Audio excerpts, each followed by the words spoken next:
ഇന്നത്തെ മെസ്സേജിനെ കുറിച്ച് ഞാൻ ഒരു പ്രാവശ്യം കൂടി എടുത്തു പറഞ്ഞു. അല്പം ശാസ്ത്രീയ വിഷയങ്ങളോടെ ചേർന്ന് ഓഡിയോ വിഷ്വൽ മീൻസ് ഉപയോഗിച്ചുകൊണ്ട്, അതായത് നമുക്ക് ദൈവം തന്ന എല്ലാം അതിൻ്റെ നന്മയ്ക്ക് വേണ്ടി ഉപയോഗിച്ചുകൊണ്ട് ഇന്നത് എടുക്കാനാണ് താല്പര്യപ്പെടുന്നത്. 2-3 പ്രധാന കാര്യങ്ങൾ ഇതിനകത്തുണ്ട്. അതുകൊണ്ടാണ് ഇന്ന് ഈ ഒരു വിഷയത്തിലേക്ക് അല്ലെങ്കിൽ ഇങ്ങനെ വരുവാനിടയായത്. ഒന്നാമത്തേത്, വൈറ്റ് സിറ്റി അല്ലെങ്കിൽ വെള്ള നിറമുള്ള ഒരു പട്ടണം കണ്ടു എന്ന് വീണ്ടും ശാസ്ത്രലോകം നാസ റിപ്പോർട്ട് ചെയ്തു. നിങ്ങൾ പ്രൊജക്റ്റ് ചെയ്ത് തുടങ്ങുമ്പം കാണാം, നാസയുടെ ഔദ്യോഗിക നമ്പർ വരെ ആ പ്രൊജക്റ്റ് ചെയ്യുന്ന ഫിഗറിലുണ്ട്. അവർ റിപ്പോർട്ട് ചെയ്തു. 2, കഴിഞ്ഞ ദിവസം ഒരു ന്യൂസ് പേപ്പറിനകത്ത് ഒരു പരസ്യം കണ്ടിരുന്നു. അന്തരീക്ഷത്തിൽ നിന്ന് കുറേ കല്ലുകൾ വന്ന് ഭൂമിയിൽ വീണു തുടങ്ങി. അപ്പോൾ അതിനെക്കുറിച്ച് അവരെഴുതിയിരിക്കുന്നത് ചൊവ്വ എന്ന ഗ്രഹത്തിൽ നിന്നാണ് ആ കല്ലുകൾ വന്നിരിക്കുന്നത് എന്ന് അനുമാനിക്കുന്നു. അല്ലേ, നാസയുടെ അഭിപ്രായം അതാ. ആ കല്ലുകൾ അവിടുന്ന് ആരംഭിച്ചത് ഇപ്പോഴൊന്നുമല്ല, ഒരു 1.5 ലക്ഷം വർഷങ്ങൾക്ക് പുറകിലാണ്. ഈയിടെയങ്ങ് ഇറങ്ങിയതല്ല ചൊവ്വയിൽ നിന്ന്. ഒരു 1.5 ലക്ഷം വർഷങ്ങൾക്ക് പുറകിൽ ആരോ വന്ന് ചൊവ്വയെ തട്ടി. ഏതോ ഒരു ഒരു വാൽനക്ഷത്രം അല്ലെ അതുപോലെ എന്തോ ഒന്ന് വന്ന് ചൊവ്വയെ തട്ടി. അപ്പോൾ അവിടുന്ന് കുറേ കല്ലുകൾ തെറിച്ചു. കഴിഞ്ഞ 1.5 ലക്ഷം വർഷം യാത്ര ചെയ്ത് ഭൂമിയിലെത്തി തുടങ്ങിയത്. ഇനി അടുത്ത 5 കൊല്ലം വന്നുകൊണ്ടിരിക്കും. ഇപ്പം ചെറുത് ഇങ്ങോട്ട് വന്നതേ ഉള്ളൂ, ഇനി ഒരു 5 വർഷം വന്നുകൊണ്ടിരിക്കും. ഈ റിപ്പോർട്ടും കൂടെ കിട്ടിയപ്പോൾ ദൈവവചനം ഇതിനെക്കുറിച്ച് എന്തു പറയുന്നു, നമുക്കിതിനെ എങ്ങനെ മനസ്സിലാക്കാം, ഇതിൻ്റെ മുമ്പിൽ ഇത് ഏത് കാലഘട്ടത്തെ ചിത്രീകരിക്കുന്നു, നാം ഇതിൻ്റെ മുമ്പിൽ എന്തു ചെയ്യണം, ഈ ആശയങ്ങൾ ദൈവം മുമ്പിൽ കൊണ്ടുവരിക എന്നതായിരുന്നു ഇതുകൊണ്ട് അർത്ഥമാക്കിയ ഒന്ന്, അല്ലെങ്കിൽ ഇത് കൊണ്ടുവരാനുള്ള ഒരു കാരണം.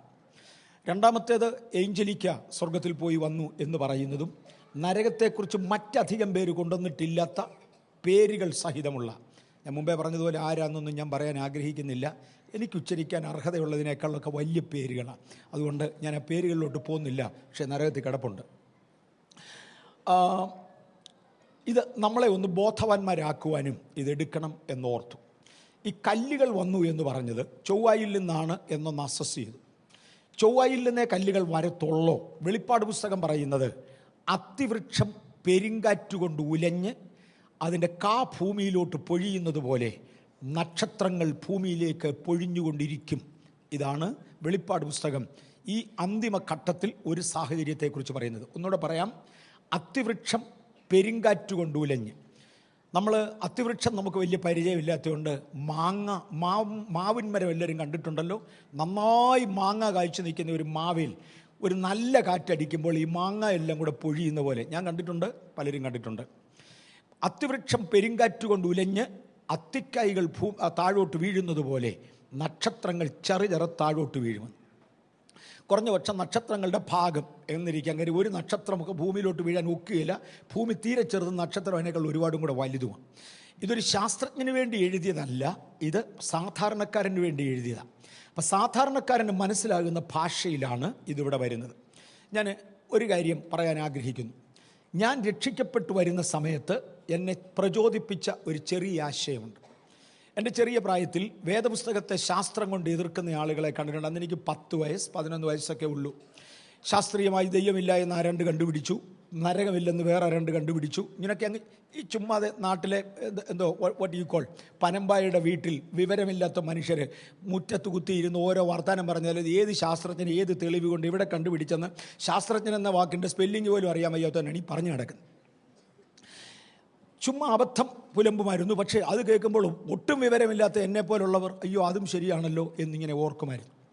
ആ കാലഘട്ടങ്ങളിൽ ഒന്നിൽ വേദപുസ്തകത്തിൽ നിന്ന് സാമാന്യം നന്നായി പ്രസംഗിക്കാൻ കഴിവുള്ള ഒരു ഉപദേശി എൻ്റെ ജനനസ്ഥലത്തടുത്ത് എൻ്റെ വീടിൻ്റെ അടുക്കൽ പുതുശ്ശേരി എന്ന് പറയുന്ന കൊച്ചി ജംഗ്ഷനിൽ, അങ്ങനെ ഒരു ജംഗ്ഷനൊന്നും ഭൂപടത്തിൽ കണ്ടുപിടിക്കാൻ ഒക്കുകയില്ല, അതിനേക്കാളൊക്കെ ചെറുതാണ്. ആ ജംഗ്ഷനിൽ വന്ന് നിന്ന് മൂലപദാർത്ഥങ്ങൾ കത്തിയഴിയും എന്ന പത്രോസിൻ്റെ ലേഖനത്തിലെ വാക്യത്തെ ആസ്പദിച്ച് ഒരു പ്രസംഗം പറഞ്ഞു. Pastor E.C. മാത്യു ഇന്ന് അദ്ദേഹം അമേരിക്കയിലുണ്ട്. അദ്ദേഹം MSc ഫസ്റ്റ് ക്ലാസ് ആയിരുന്നു. അതുകൊണ്ട് ശാസ്ത്രീയ വിഷയങ്ങൾ അല്പം കാര്യമായി അദ്ദേഹത്തിന് പറയാനൊത്തു. അബോധരായ ഞങ്ങൾക്ക് വലുതായിട്ടൊന്നും മനസ്സിലായില്ലെങ്കിലും. പക്ഷേ അവിടെ തന്നെ വേറൊരു മനുഷ്യനുണ്ടായിരുന്നു, PhD-കാരൻ. അദ്ദേഹത്തിൻ്റെ പേര് ഞാൻ ഉദ്ധരിക്കുന്നില്ല, ഞാൻ റെസ്പെക്റ്റ് ചെയ്യുന്ന ഒരാളാണ്.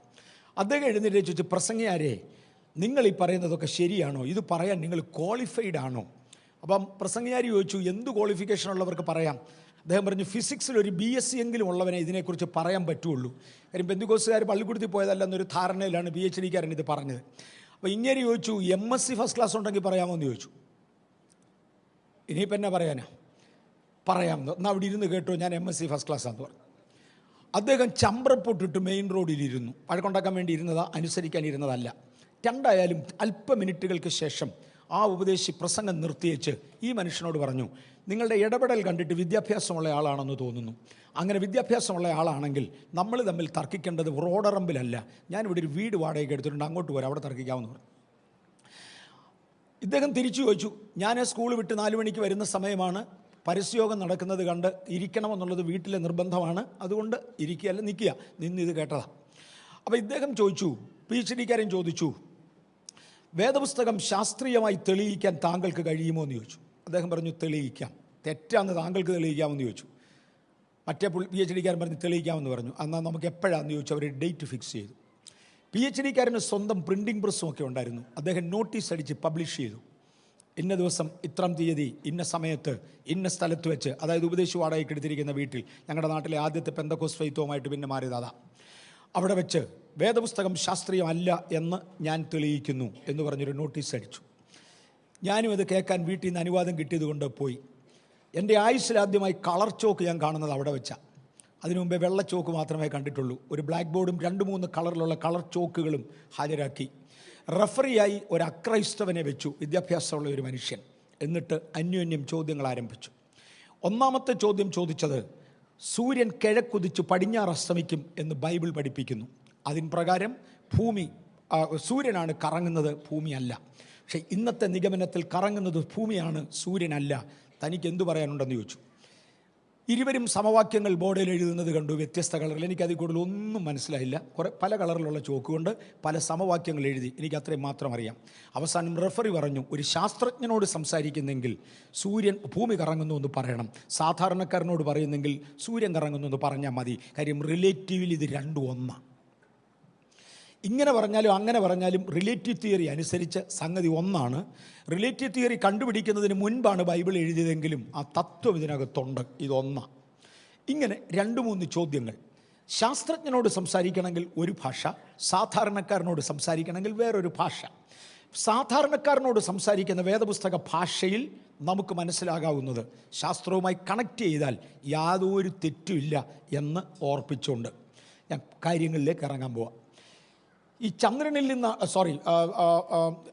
ചൊവ്വയിൽ നിന്നാണോ ഈ കല്ലുകൾ തെറിക്കുന്നത് എന്നതിനെക്കുറിച്ച് നല്ല ഞാൻ പറഞ്ഞത്, ആണെന്നോ അല്ലെന്നോ തീർത്തു പറയാൻ ഒക്കത്തില്ല.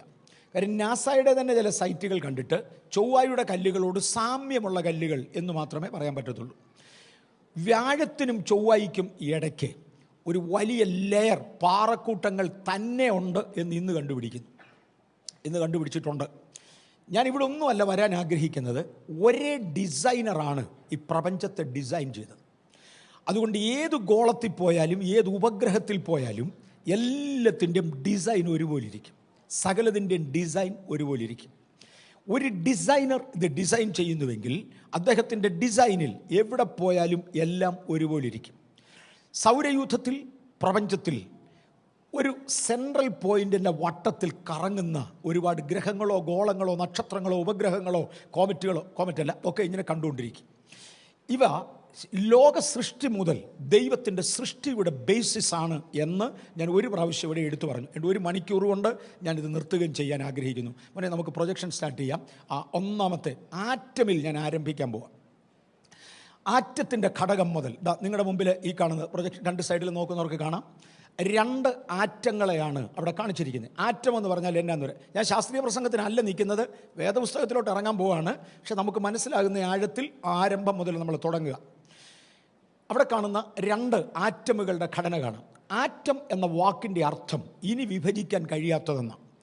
ശാസ്ത്രത്തിൻ്റെ പണ്ടൊരു കാലത്തെ ചിന്തയിൽ ഏറ്റവും ചെറിയ ഘടകം മോളിക്യൂളായിരുന്നു.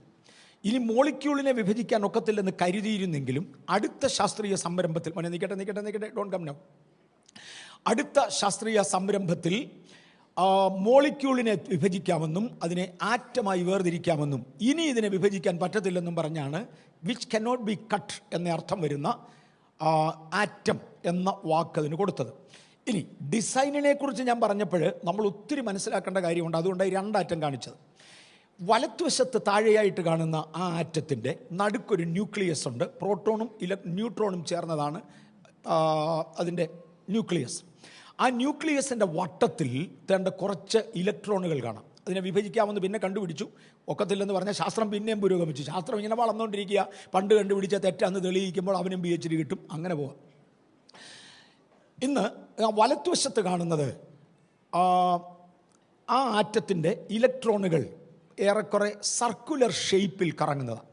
ഇടത്തുവശത്ത് കാണുന്ന ആറ്റത്തിൻ്റെ ഇലക്ട്രോണുകൾ എലിപ്റ്റിക്കൽ ഷേപ്പിൽ ഒരു കോഴിമുട്ടയുടെ ആകൃതിയിൽ കറങ്ങുന്നതാണ്. ഇത് തന്നെ മനുഷ്യ സ്വഭാവം. രണ്ട് തരത്തിലുള്ള മനുഷ്യരുണ്ട്. ഒന്ന് സർക്കുലർ രൂപത്തിൽ കറങ്ങും. ഇന്ന് നമ്മൾ കാണുന്ന ഇലക്ട്രിസിറ്റി, നമ്മൾ ഉപയോഗിക്കുന്ന ഇലക്ട്രിസിറ്റി ഉപയോഗിക്കുന്നത് ഈ ആറ്റമിൻ്റെ മൂവ്മെൻ്റ് കൊണ്ടാണ്. ഈ ആറ്റത്തെ ഈ ഇലക്ട്രോണിനെ ഒരാറ്റത്തിൽ നിന്ന് പറിച്ച് അടുത്ത ആറ്റത്തിലേക്കും അവിടുന്ന് പറിച്ച് അതിൻ്റെ അടുത്ത ആറ്റത്തിലേക്കും കൊടുക്കാമെങ്കിൽ ഒരു എനർജി രൂപീകരിക്കപ്പെടും. അതാണ് ഇലക്ട്രിസിറ്റി. ഇലക്ട്രിക് കറണ്ട് എന്ന് പറയുന്ന സാധനം അതാണ് ഈ ഇതിനെ ഓടിക്കുക. പക്ഷേ വലത്തുവശത്തിരിക്കുന്ന ആറ്റത്തിൽ നിന്ന് ഒരു ഇലക്ട്രോൺ എടുക്കാൻ ആരെയെ കൊണ്ട് നോക്കില്ല. അത് സെൻട്രൽ ന്യൂക്ലിയസിനോട് പിടിപ്പിക്കപ്പെട്ട ആറ്റമാണ്. ഒരു റബ്ബറിൻ്റെയോ പേപ്പറിൻ്റെയോ തടിയുടെയോ ആറ്റം അതുപോലിരിക്കും. അതേക്കൂടി ഇലക്ട്രിസിറ്റി പാസ് ചെയ്യാൻ ഒക്കത്തില്ല. ചില വിശ്വസ്തതയുള്ള മനുഷ്യരും അതുപോലെ. അവർ പറഞ്ഞതാണ്. അവരൊരു തീരുമാനം എടുത്തതാണ്. അവരാത്മാർത്ഥതയിൽ പറ്റി നിന്നതാണ്. മരണം നമ്മെ തമ്മിൽ വേർപിരിക്കുന്നത് വരെ യാതൊരു കാരണത്താലും വേർപിരികയില്ലെന്ന് വിവാഹവേദിയിൽ സത്യപ്രതിജ്ഞ ചെയ്താൽ പാലിക്കുന്നവരാണ്.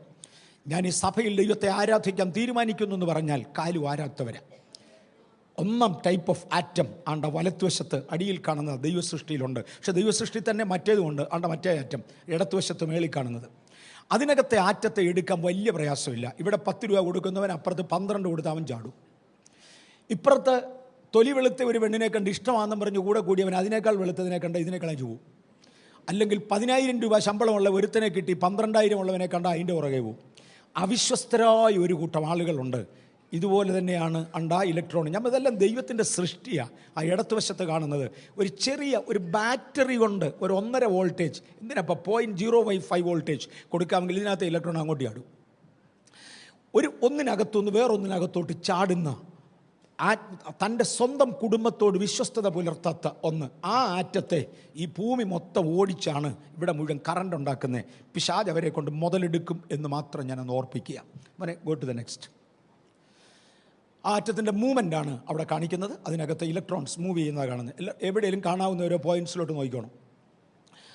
ഇലക്ട്രോൺസിൻ്റെ മൂവ്മെൻറ്റ്സ് ആ കാണുന്നത് അതിൻ്റെ മൂവ്മെൻറ്റ്സാണ് കാണിക്കുന്നത്. സർക്കുലർ ഫോമിലുള്ളത് വട്ടത്തിൽ എത്ര കറങ്ങിയാലും പോകത്തില്ല. എന്നാൽ എലിപ്റ്റിക്കൽ ഷേപ്പിൽ കറങ്ങുന്നത് ആകർഷിച്ചെടുത്തുകൊണ്ട് പോകാൻ കഴിയും. അതിനെ കൊണ്ടുപോകാം. അനങ്ങാതിരിക്കുന്ന ഒരു ഇലക്ട്രോണിനെ ആർക്കും എടുക്കാൻ ഒക്കത്തില്ല. ഇതിനെ പുറത്തെടുക്കാൻ ചെയ്യുന്നത് ഇതിൻ്റെ സ്പീഡ് ഒന്ന് കൂട്ടും. സ്പീഡ് കൂട്ടാൻ പല മെത്തേഡുണ്ട്. ചൂടാക്കിയ സ്പീഡ് കൂടും. ഒത്തിരി മെത്തേഡിൽ അതിൻ്റെ സ്പീഡ് കൂട്ടാൻ കഴിയും. എവിടെയെങ്കിലും സ്പീഡ് കൂടിപ്പോയി ചാടും. ഉണർവ് കൂടുമ്പോഴാണ് ഒത്തിരി പേര് പോകുന്നത് സഭയ്ക്കകത്തും. ഞാൻ കാര്യങ്ങൾ കൊണ്ട് തൊട്ട് തുറന്ന് ദൈവ സൃഷ്ടി എടുത്തുകൊണ്ട് കാണിക്കുക. ആ രണ്ടാമത്തെ ആറ്റത്തിൻ്റെ പ്രത്യേകത അതിനകത്തുനിന്ന് പുറത്തെടുക്കാം. ഇനി നമ്മുടെ സോളാർ സിസ്റ്റം, നമ്മുടെ സൗരയൂഥവും ഇത് തന്നെയാണ്. വന്നാട്ടെ, സോളാർ സിസ്റ്റത്തിലോട്ടൊന്ന് വന്നാട്ടെ. നമ്മുടെ സൗരയൂഥവും ഇത് തന്നെയാണ്. നടുക്ക് കാണുന്ന അല്ലെ ഇടത്തെ അറ്റത്ത് കാണുന്നത് സൂര്യനാണെങ്കിൽ അതിനിപ്പുറത്തോട്ട് ഓരോ ഗോളങ്ങളെ മാറ്റി മാറ്റി മാറ്റി മാറ്റി വെച്ചിരിക്കുക. 1, 2, 3, 4, 5 ആറാമത്തെ പുള്ളിയുടെ ഷേപ്പിന് ഒരല്പം വ്യത്യാസം നിങ്ങൾക്ക് കാണാം. നമ്മൾ അദ്ദേഹത്തെക്കുറിച്ച് പിന്നീട് സംസാരിക്കും. അദ്ദേഹം ഇന്നത്തെ കഥാപുരുഷന്മാരിൽ ഒരാളാണ്. സാറ്റൻ എന്നതിനെ വിളിക്കും. നമ്മളതിനെ അല്പം കാര്യമായിട്ട് പിന്നത്തേതിൽ വിശദീകരിക്കും. പാറക്കല്ലുകളുടെ ഒരു സങ്കരം അവിടെ നമുക്ക് കാണാം. അതുകൊണ്ട് നമ്മളവിടെ വരും. ഇത് സോളാർ സിസ്റ്റമാണ് നമ്മൾ ഈ കാണുന്നത്. അതിൻ്റെയും നടുക്ക് ഒരു ന്യൂക്ലിയസിന് പകരം, അത് കറങ്ങുന്നത് നമുക്ക് പിന്നെ കാണാം, ന്യൂക്ലിയസിന് പകരം ഒരു സൂര്യൻ അവിടെയുണ്ട്. അതിൻ്റെ വട്ടത്തിൽ കറങ്ങുന്ന ഒരുപാട് ഗ്രഹങ്ങളും ഗോളങ്ങളും ഉപഗ്രഹങ്ങളും ഒക്കെ അവിടെ കാണാം. അടുത്തതിലോട്ടൊന്ന് വരാമോ? ഇതാ മുമ്പേ കണ്ട ആ മഞ്ഞിനാണ് ആ വട്ടത്തിലൊരു റിങ്ങുമായി അവിടെ നിൽക്കുന്നത്. കണ്ടോ? സൂര്യൻ ഒരു സൈഡിലുണ്ട്.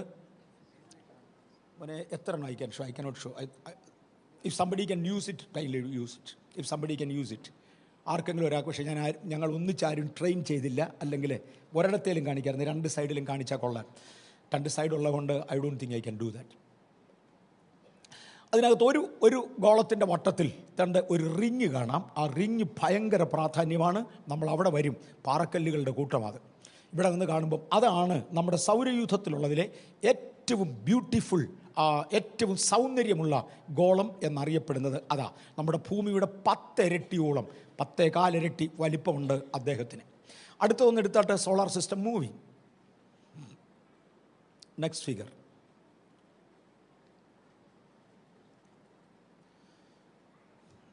ഇതും സോളാർ സിസ്റ്റം തന്നെയാണ്.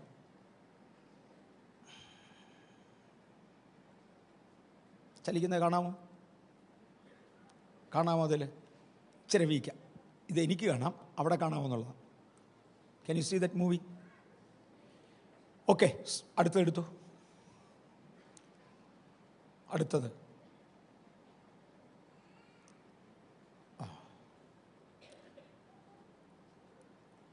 സൂര്യന് വട്ടത്തിൽ നമ്മുടെ ഗ്രഹങ്ങൾ സഞ്ചരിക്കുന്ന ആ ഒരു പാതയാണ് കാണിച്ചിരിക്കുന്നത്. പല പ്ലെയിനുകളിൽ അതെടുത്ത് കാണിക്കുന്നു എന്ന് മാത്രം. മൂവി എന്ന് ഇപ്പോൾ കാണാമോ? മേക്ക് ഔട്ട് ചെയ്യാമോ? കാണാമോ അതോ ഇല്ലേ? ഏബിൾ. ഓക്കെ, ഇത് സൂര്യന് ചുറ്റും കറങ്ങിക്കൊണ്ടിരിക്കുക. ഞാൻ പറഞ്ഞു, നമ്മുടെ സൂര്യൻ്റെ വലിപ്പം നമ്മൾ ഇന്നിരിക്കുന്ന ഈ ഭൂമിയുടെ 1,30,000 ഇരട്ടിയാണ്. നമ്മളിരിക്കുന്ന ഈ ഭൂമിയുടെ 1,30,000 ഇരട്ടി വലിപ്പമാണ് ഭൂമിക്കുള്ളത്, സൂര്യനുള്ളത്. അത്രയും വലിപ്പമുള്ള സൂര്യൻ്റെ ചുറ്റും ഇവർ കറങ്ങുക. ഈ സൂര്യൻ തന്നെ നമ്മുടെ ഗാലക്സിയിൽ അതിൻ്റെ സെൻറ്ററിനെ വട്ടമിട്ട് കറങ്ങിക്കൊണ്ടിരിക്കുക. നമ്മുടെ ഗാലക്സിയിൽ ഈ സൂര്യൻ ഒന്ന് കറങ്ങി വരാൻ എത്ര വർഷം എടുക്കുമെന്ന് ആർക്കെങ്കിലും അറിയാവോ? 250 ലക്ഷം വർഷം എടുക്കും അതൊന്ന് കറങ്ങി വരാൻ.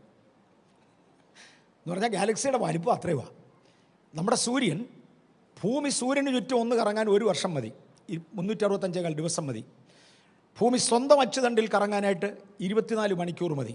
എന്നാൽ സൂര്യൻ ഗാലക്സിയുടെ വട്ടം ഒന്ന് കറങ്ങി വരുവാൻ, അതും കറങ്ങുക, ഒന്ന് ഇൻഡിപെൻഡൻ്റ് അല്ല. ഐ ആം ഇൻഡിപെൻഡൻ്റ് എന്നൊക്കെ പറയുന്ന കുഞ്ഞ് ചുമ്മാതാ. ഇൻഡിപെൻഡൻ്റ് എന്നൊരു സൂത്രം ഭൂമിയിലില്ല, അങ്ങനെ ഒരാളില്ല.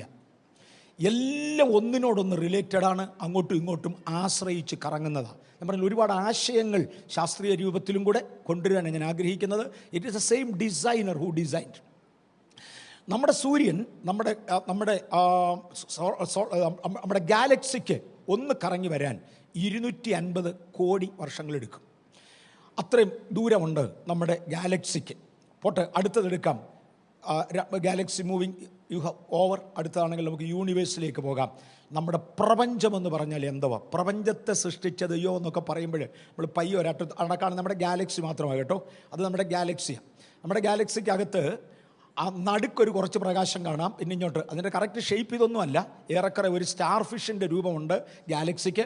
അതിനകത്ത് സെൻട്രലി കോൺസെൻട്രേറ്റഡ് ഏരിയ മാത്രമായി എടുത്തത് ഞാൻ മുമ്പേ പറഞ്ഞായിരുന്നു. 1,00,000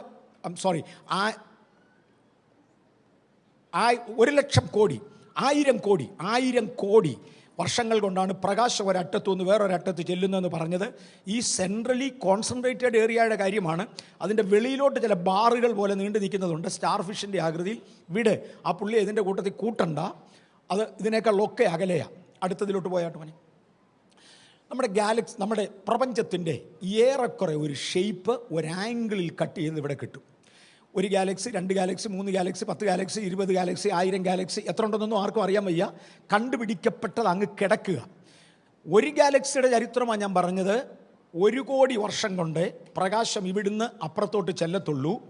നമ്മുടെ ചുറ്റും കിടക്കുന്ന ഒരു 50 ഗാലക്സികളെ ഒരുമിച്ച് ചേർത്ത് ഒരു ലോക്കൽ റീജിയൻ എന്നാണ് ശാസ്ത്രജ്ഞന്മാർ വിളിക്കുന്നത്.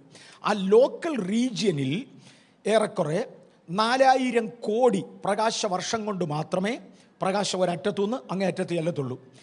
നമ്മൾ ഇന്ന് ലഭിക്കുന്ന വാഹനങ്ങളിൽ ഒരു 1.5 മാക്ക് ഒക്കെ ഉള്ള, നോട്ട് എക്സാക്ട്ലി 1.3 ഓട്, 1000 മൈൽ വേഗതയിൽ 1 മണിക്കൂർ വീതം സഞ്ചരിച്ചാൽ 584 കോടി തലമുറകൾ കഴിഞ്ഞേ നമ്മളിതിൻ്റെ അപ്പുറത്തെത്തത്തുള്ളൂ.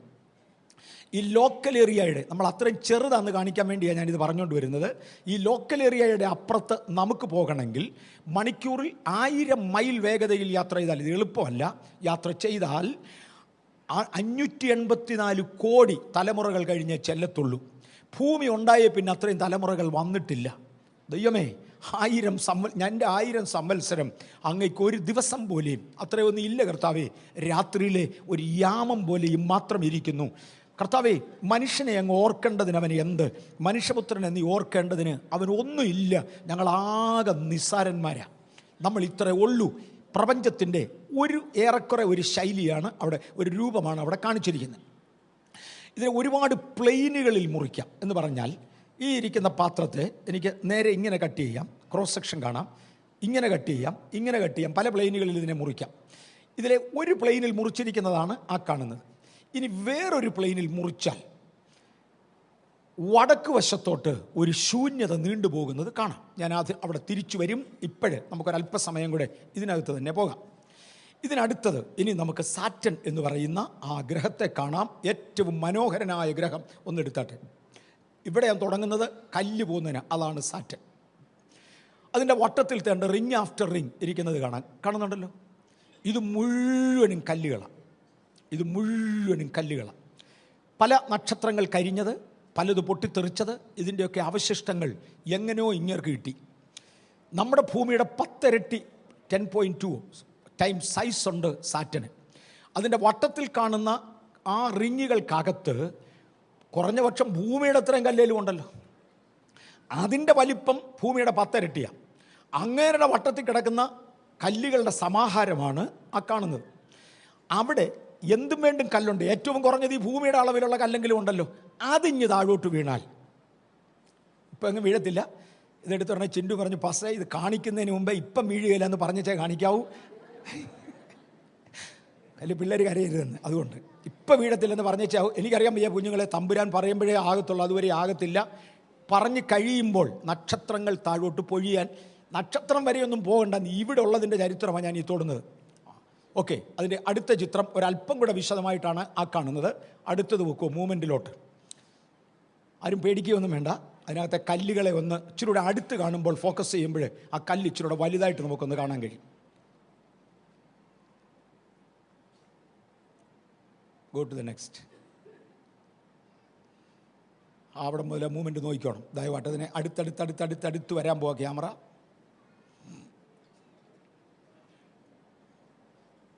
Keep going. ക്യാമറ കുറച്ചുകൂടെ അടുത്ത് വരുമ്പോൾ ഇപ്പം തന്നെ അതിനകത്തെ വലിയ കല്ലുകൾ കണ്ടോ? വലിയ കല്ലുകൾ കാണാമോ? അതിനകത്ത് വലിയ കല്ലും ചെറിയ കല്ലുകളും കാണാമോ? Keep moving. ശ്രദ്ധിച്ച് നോക്കിക്കോണത്. കാര്യം നമുക്ക് ക്ലാരിറ്റി കുറവായതുകൊണ്ട്. വീണ്ടും ക്യാമറ വേറൊരു ആംഗിളിൽ നിന്ന് അടുപ്പിച്ച് കൊണ്ടുവരിക. നോക്കൂ, അണ്ടണ്ടാ വരുന്നതാ കല്ല്. കാണാമോ? ഇത് ബാഹ്യാകാശത്തിൽ യുഗങ്ങളായി കറങ്ങിക്കൊണ്ടിരിക്കുക. എവിടെയെങ്കിലും ഒരു സ്ലൈറ്റസ്റ്റ് ഇംബാലൻസ്, മുമ്പേ ഞാൻ പറഞ്ഞതുപോലെ ഒരു ഇലക്ട്രോണെ പുറത്തെടുക്കുന്നത് പോലെ ഒരല്പം ഇംബാലൻസ് ഈ അന്തരീക്ഷത്തിൽ എവിടെയെങ്കിലും സംഭവിച്ചാൽ, വേറൊരു ഭാഷയിൽ തെറിക്കടാന്ന് തമ്പുരാൻ പറയുമ്പോൾ തെറിക്കാൻ ആവശ്യമുള്ളത് കരുതി അതിനെ സൃഷ്ടിച്ചതാണ്ട്. കണ്ടു? Is it visible dare? Camera അടുത്തടുത്ത് ഫോക്കസ് ചെയ്യുമ്പോൾ ഓരോ ആംഗിളിൽ നിന്ന് കാണുന്നതാണ്. ഇതിനകത്ത് ഏറ്റവും കുറഞ്ഞത് 200 ടൺ ഭാരമുള്ള കല്ലുകളുണ്ട്. ഏറ്റവും ചെറുത് വെറും ഡസ്റ്റാണ്, വെറും ധൂളി, പൊടിയും പറക്കുന്നുണ്ട്. ദൈവത്തിന് ധൂളിയും 200 ടൺ ഭാരമുള്ള കല്ലും തമ്മിൽ വലിയ വ്യത്യാസമൊന്നുമില്ല. നമ്മളിപ്പോഴീ പറയുന്ന 200 ടൺ ഭാരം എന്നൊക്കെ പറയുന്ന ഒരു അസസ്മെൻറ്റാണ്. അവിടെങ്കിലും ചെന്ന് അരി എടുത്ത് തൂക്കിയേച്ചൊന്നും പറയുന്നതല്ല, ഒരു അസസ്മെൻറ്റാണ്. അല്പം കൂടിയെന്നും വരാം, ചില കുറഞ്ഞെന്നും വരാം. എന്നാൽ അടുത്തതിനകത്ത് പോകാം. സാറ്റൻ്റെ ലാസ്റ്റ് ഓഫ് സാറ്റൻ.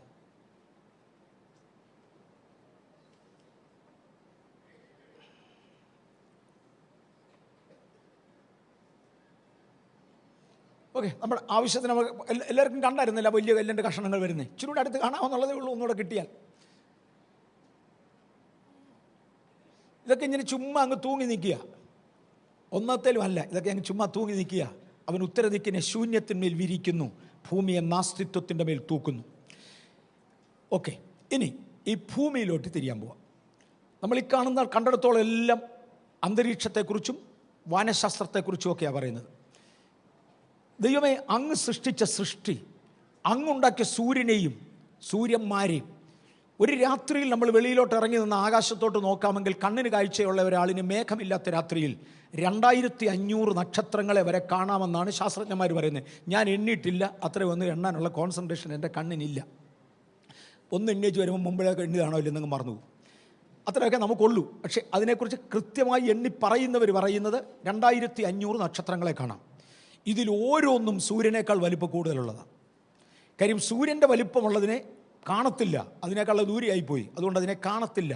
അതിനേക്കാൾ വലിപ്പം കൂടുതലുള്ളതിനെ മാത്രമേ വെറും കണ്ണുകൊണ്ട് കാണത്തുള്ളൂ. പക്ഷേ 300 കോടി നക്ഷത്രങ്ങൾ, 300 കോടി നക്ഷത്രങ്ങൾ നമ്മുടെ ഗാലക്സി തന്നെ ഉണ്ട്. പിന്നെ അങ്ങ് വെളിയിലോട്ട് ഇങ്ങനെ കിടക്കും. നമ്മൾ അതൊക്കെയാണ് തൊട്ടുകൊണ്ടിരുന്നത്. ഇനി നമുക്ക് ഭൂമിക്ക് അകത്തോട്ട് വരാം. ഞങ്ങൾ ഈ കഴിഞ്ഞ ദിവസം ന്യൂസിലൻഡിൽ പോയിരുന്നു. ന്യൂസിലൻഡിനെ കുറിച്ച് പറയുന്നത് 15 മില്യൺ വർഷങ്ങൾക്ക് പുറകിൽ ഒരു വോൾക്കാന പൊട്ടിത്തെറിച്ച് ഉണ്ടായതാണ് ന്യൂസിലൻഡ് ഐലൻഡ്. അതിനു മുമ്പേ അങ്ങനെ ഒരു ദ്വീപില്ലായിരുന്നു. സമുദ്രത്തിൻ്റെ അടിയിൽ 15 മില്യൺ വർഷങ്ങൾക്ക് മുന്നമേ ഒരു വോൾക്കാന പൊട്ടിത്തെറിച്ചു. ആ വോൾക്കാനയിൽ നിന്ന് വന്ന ലാവ തണുത്തതാണ് ഇന്ന് കാണുന്ന ന്യൂസിലൻഡ്. 14 മില്യൺ വർഷങ്ങൾക്ക് മുമ്പേ രണ്ടാമതൊന്ന് പൊട്ടി, ന്യൂസിലൻഡിൻ്റെ വലിപ്പം വർദ്ധിച്ചു. ഏറ്റവും ഒടുവിൽ പൊട്ടിയത് 11 മില്യൺ വർഷങ്ങൾക്ക് പുറകിലാണ്. 11 മില്യൺ വർഷങ്ങൾക്ക് പുറകിലാണ് ഏറ്റവും ഒടുവിൽ പൊട്ടിയത്. അതാണ് ഇന്നത്തെ ഒടിക്കോൾ ക്രൈസ്റ്റ് ചർച്ചും ഒക്കെ ഇരിക്കുന്ന ഏരിയ.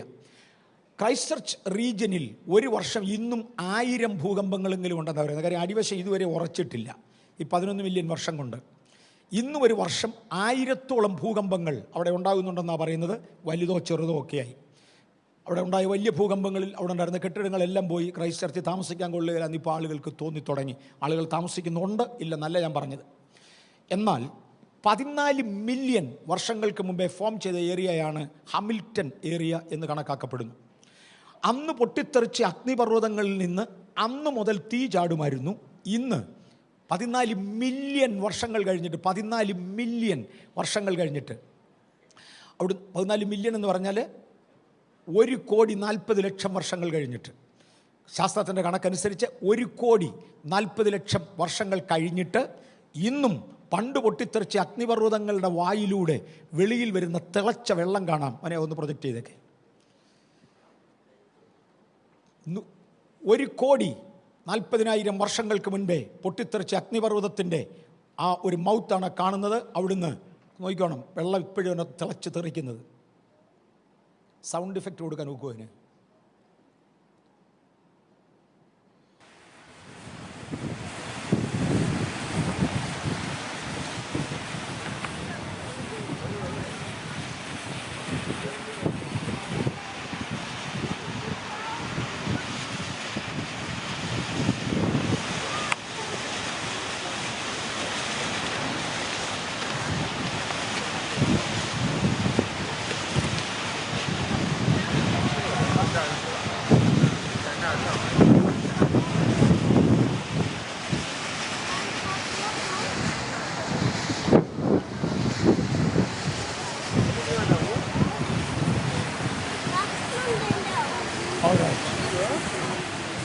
ഒരു കോടി 40 ലക്ഷം വർഷങ്ങൾക്ക് മുന്നമേ വോൾക്കാന പൊട്ടിയതിൻ്റെ മൗത്തിലൂടെ ഇന്ന് തെറിച്ചുകൊണ്ടിരിക്കുന്ന വെള്ളമാണ് നിങ്ങളെ കാണുന്നത്.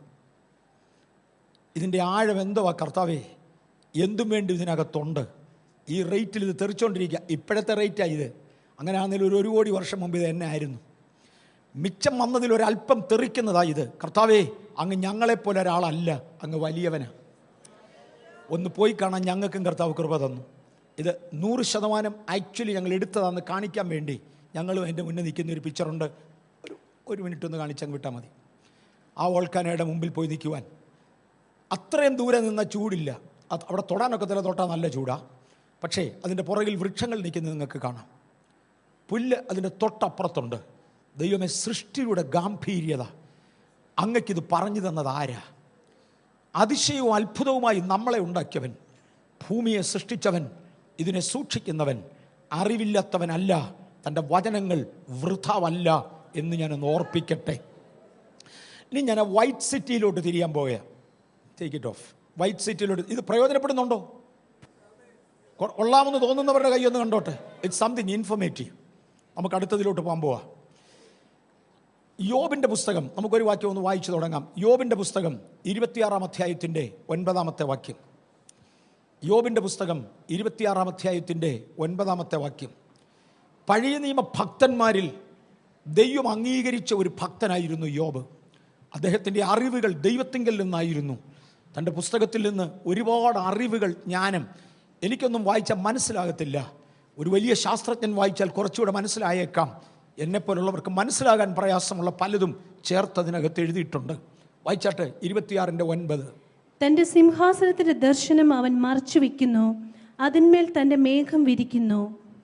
അവൻ വെളിച്ചത്തിൻ്റെയും ഇരുട്ടിൻ്റെയും അറ്റത്തോളം വെള്ളത്തിന്മേൽ ഒരു അതിർ വരച്ചിരിക്കുന്നു. ആകാശത്തിൻ്റെ തൂണുകൾ കുലുങ്ങുന്നു, അവൻ്റെ തർജ്ജനത്താൽ അവ ഭ്രമിച്ചു പോകുന്നു. ഞാൻ ഉദ്ദേശിച്ച വാക്യം അതല്ലല്ലോ. Something wrong. അവൻ ഉത്തരദിക്കിനെ ശൂന്യത്തിന്മേൽ വിരിക്കുന്നു എന്നുള്ള വാക്യം എവിടെയാ? ഉത്തരദിക്കിനെ അവൻ ശൂന്യത്തിന്മേൽ വിരിക്കുന്നു, ഭൂമിയെ നാസ്തിത്വത്തിന്മേൽ തൂക്കുന്നു.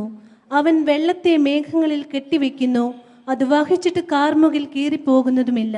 ഞാൻ 5-ാമത്തെ വാക്യം മുതലങ്ങ് വായിച്ചോട്ടെ. എനിക്ക് വേണ്ടത് ആക്ച്വലി 6-ാമത്തെ വാക്യമായിരുന്നു. ഞാൻ 9 എന്ന് പറഞ്ഞ് തെറ്റിപ്പോയി. 6-ാമത്തെ വാക്യമായിരുന്നു വേണ്ടത്. എങ്കിലും നമുക്ക് 5ഉം കൂടെ ചേർത്തങ്ങ് വായിക്കാം. വെള്ളത്തിലും അതിലെ നിവാസികൾക്കും കീഴെ പ്രേതങ്ങൾ നൊന്തു നടുങ്ങുന്നു. അങ്ങ് താഴെ കുറെ പ്രേതങ്ങൾ കിടപ്പുണ്ട്, അത് നൊന്ത് നടുങ്ങുക. നരകത്തെ കുറിക്കുന്ന ഒരു ദർശനം ഞാൻ മുമ്പേ ഒന്ന് പറഞ്ഞു, നമ്മൾ വീണ്ടും തൊടും. ഇതിൻ്റെ താഴെ, വെള്ളത്തിന് താഴെ പ്രേതങ്ങൾ നൊന്ത് നടുങ്ങുന്ന ഒരിടമുണ്ട്. താവോട്ട് വായിച്ചാട്ടെ. പാതാളം അവന്റെ മുമ്പിൽ തുറന്നു കിടക്കുന്നു. ആ പ്രേതങ്ങളുടെ മുമ്പിലും ദൈവത്തിന്റെ മുമ്പിലും പാതാളം തന്റെ തുറന്നു കിടക്കുന്നു.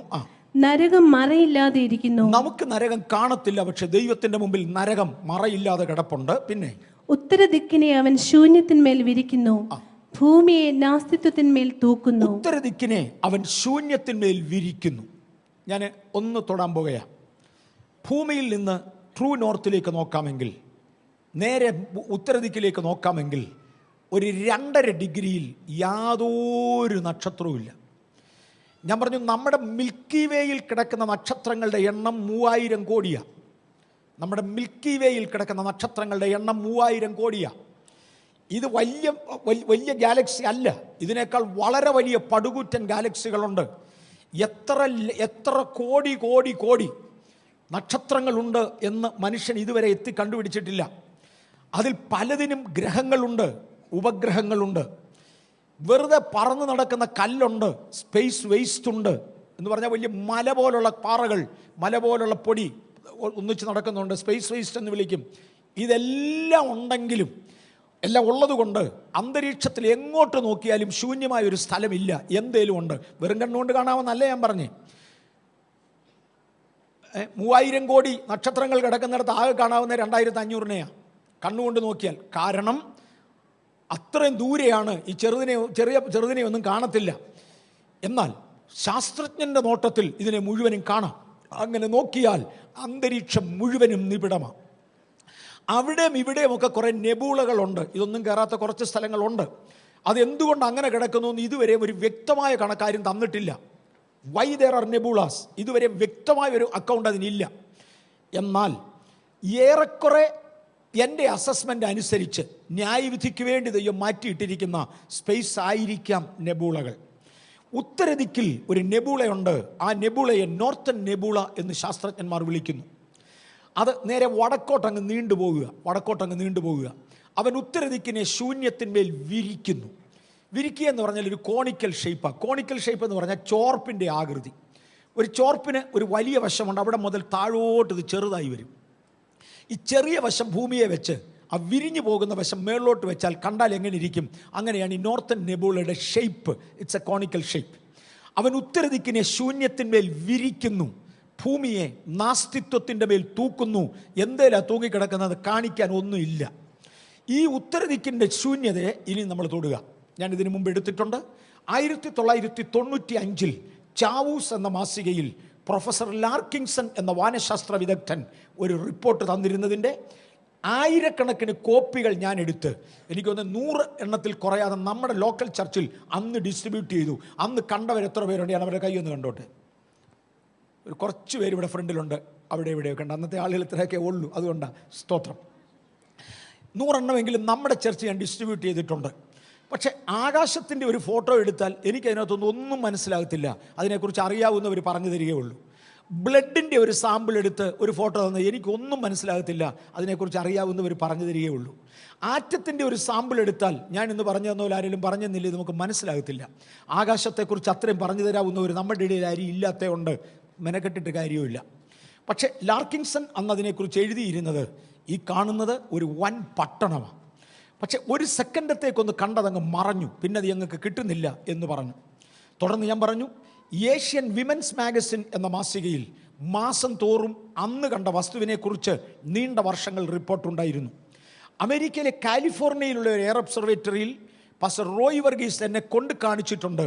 ഞാൻ 2-3 പ്രാവശ്യമെങ്കിലും അവിടെ കയറി കണ്ടു. റോയ് എന്നെ കൊണ്ടുപോയിട്ടുണ്ട്, വേറെ ആളുകൾ കൊണ്ടുപോയിട്ടുണ്ട്. 2-3 പ്രാവശ്യമെങ്കിലും ഞാൻ കയറി കണ്ടിട്ടുണ്ട്. അവിടെ ഒരു ഹബിൾ സ്കോപ്പ് വെച്ചിട്ടുണ്ട് നോർത്തേൺ നെബുളയെ മാത്രം നോക്കാൻ. അവിടെ എന്ത് നടക്കുന്നുവെന്ന് അറിയാൻ വേണ്ടി ഈ നോർത്തേൺ നെബുളയിൽ ഏതോ ഒരു വസ്തു ഉണ്ട് എന്ന് ശാസ്ത്രം വിശ്വസിച്ചു. കാരണം നമ്മൾ ഇപ്പറഞ്ഞ സൗരയൂഥം ഉൾപ്പെടുന്ന, മിൽക്കി വേ ഉൾപ്പെടുന്ന, ലോക്കൽ റീജിയൻ ഉൾപ്പെടുന്ന നക്ഷത്രങ്ങളുടെ എണ്ണമൊക്കെ ഇപ്പം ഏറെക്കുറെ ഒന്ന് മനസ്സിലാകുന്നുണ്ടല്ലോ. ഈ പ്രപഞ്ചത്തെ മൊത്തം വടക്കോട്ട പുള്ളി വലിക്കുക. അങ്ങനെയാണെങ്കിൽ അവൻ്റെ ആകർഷണ ശക്തി എന്നായിരിക്കും, കഴിവ് എന്നായിരിക്കും. ഈ മുന്നിലിരിക്കുന്ന 2 കൊച്ചു പിള്ളേരുമായിട്ട് ഞാൻ വടം വലിച്ചാൽ ഞാൻ അവരെ പിടിച്ച് ഞാൻ അടുപ്പിക്കുകയേ ഉള്ളൂ. കാര്യം എനിക്ക് അവരെക്കാൾ ബലം കൂടുതൽ. പക്ഷേ ആരെങ്കിലും ബലമുള്ള ആണുങ്ങളാണെങ്കിലോ അവരെന്നെ അങ്ങ് വലിച്ചടുപ്പിക്കും. ആർക്ക് ബലമുണ്ടോ അങ്ങോട്ട് ഈ ബലം കുറഞ്ഞതിനെ വലിച്ചടുപ്പിക്കും. ഈ ചർച്ചിനകത്തിരിക്കുന്ന ഇത്രയും 12,000 ശിഷ്ടം ആളുകളെ ഒരുമിച്ച് വടം വലിച്ചൊരുത്തിന് അടുപ്പിക്കുന്നെന്ന് പറഞ്ഞാൽ അവൻ ആപാരന, ഒരാനെ കൊണ്ട് നടക്കില്ല, അവൻ ആപാരനാ. എങ്കിൽ ഈ പ്രപഞ്ചത്തെ മൊത്തം വടക്കോട്ടാരണ്ട് വലിക്കുന്നെന്ന് പറഞ്ഞാൽ നോക്കാതിരിക്കാൻ പറ്റുകയില്ല. അതുകൊണ്ട് ശാസ്ത്രജ്ഞന്മാർ നോർത്തേൺ നെബുളയെ നോക്കിക്കൊണ്ടിരുന്നു. അന്നാണ് 95 ആദ്യമായിട്ട് നോർത്തേൺ നെബുളയുടെ അറ്റത്ത് നിന്ന് ഏതോ ഒരു വസ്തുവിനെ ഈ സ്കോപ്പിൽ കിട്ടി എന്ന് പറഞ്ഞത്. അതിനെക്കുറിച്ച് അവർ കുറേ വിവരങ്ങൾ വെളിപ്പെടുത്തി. അന്ന് ലാർക്കിൻസൺ എഴുതിയിരുന്നതിൻ്റെ ഒന്ന്, ആ പട്ടണത്തിൻ്റെ വട്ടത്തിൽ ഒരു മതിലുണ്ട്. അതിൻ്റെ നീളവും വീതിയും ഉയരവും ഏറെക്കുറെ തുല്യമാണ്. സ്ഫടികക്കഷണങ്ങൾ തല്ലിപ്പൊട്ടിച്ചൊരു മഹാസമുദ്രമാക്കി ഒഴുക്കിയാൽ അതിൽ നിന്ന് പ്രതിഫലിക്കുവാൻ സാധ്യതയുള്ള പ്രകാശത്തോട് അവിടെ നിന്ന് വരുന്ന പ്രകാശത്തെ ഉപമിക്കുന്നു. വെളിപ്പാട് പുസ്തകം പറഞ്ഞു, നഗരത്തിന് വീതിയും നീളവും ഉയരവും തുല്യം. നഗരം സ്വച്ഛ സ്ഫടികത്തിന് തുല്യമായി കിടക്കുന്നു. അടുത്തത് പ്രൊഫസർ ലാർക്കിൻസൺ പറഞ്ഞു, ഏറെക്കുറെ അതിൻ്റെ വട്ടത്തിലൊരു മതിലുള്ളത് കാണാം. ആ പട്ടണത്തിൻ്റെ വട്ടത്തിലൊരു മതിലുണ്ട്. സൗരയൂഥത്തിൽ കാണുന്ന, പ്രപഞ്ചത്തിൽ കാണുന്ന ഏതു സൃഷ്ടിയും നമ്മൾ കണ്ടു, എല്ലാം ഉരുണ്ടതാണ്, എല്ലാം ഉരുണ്ട ഷേപ്പിലാണ്. എന്നാൽ ഈ വസ്തു ഉരുണ്ട ഷേപ്പിലല്ല, ഈ വസ്തു ക്യൂബിക്കലാണ്, നീളവും വീതിയും ഉയരവുമുണ്ട്. വെളിപ്പാട് പുസ്തകം പറഞ്ഞു, അതിൻ്റെ മതിലിൻ്റെ മുമ്പിൽ ഒരു ഗേറ്റ് ഉണ്ട്. ആ ഗേറ്റ് രാത്രിയിൽ, പകൽ അടയ്ക്കയില്ല, രാത്രി അവിടെ ഇല്ല എന്ന് പറഞ്ഞാൽ തുറന്നു കിടക്കുന്ന ഒരു ഗേറ്റ് അവിടെ ഉണ്ട്. പ്രൊഫസർ ലാർക്കിൻസൺ എഴുതി, അതിൻ്റെ ആ മതിലിൻ്റെ മുമ്പിൽ ഒരു ഗേറ്റ് ഉണ്ട്. ആ ഗേറ്റിൻ്റെ വലിപ്പം അദ്ദേഹം അസസ് ചെയ്തിരിക്കുന്നത് കേട്ടോ, 18 ട്രില്യൺ നോട്ടിക്കൽ മൈൽ എന്ന് പറഞ്ഞാൽ 180 കോടി മൈൽ. Am I right? ആ പദം തെറ്റിപ്പോയതിനോട് ക്ഷമിക്കണം. ആ കണക്ക് എത്ര മില്യൺ? ഒരു ട്രില്യൺ കറക്റ്റാ? 10 ലക്ഷം ഒരു മില്യനാണെന്നറിയാം. 100 മില്യനാണ് ഒരു ട്രില്യൺ. എന്തോ ആണെന്ന് എനിക്കറിയണ്ടേ? വിടെ 18 ട്രില്യൺ. ഒട്ടും തെറ്റാതെ ഞാനങ്ങ് പറഞ്ഞേക്കാം, 18 ട്രില്യൺ അത്രേ എനിക്കറിയത്തുള്ളൂ. 18 ട്രില്യൺ എങ്ങനെ ആയാലും 1800 കോടി കുറയില്ല. നോട്ടിക്കൽ മൈൽ, നമ്മുടെ സാധാരണ മൈലിനേക്കാൾ വലുതാണ് നോട്ടിക്കൽ മൈൽ. നോട്ടിക്കൽ മൈലാണ് ഒറ്റ ഗേറ്റിൻ്റെ വീതി. നമ്മുടെ ചർച്ചിൽ നിന്ന് ഇറങ്ങിപ്പോകുമ്പോൾ നമുക്ക് അവിടെ 2 കൊച്ചു ഗേറ്റുകൾ ഉണ്ടാക്കി ഒരുമിച്ച് വെച്ചിട്ടുണ്ട്. എത്ര? 36 അടിയോ?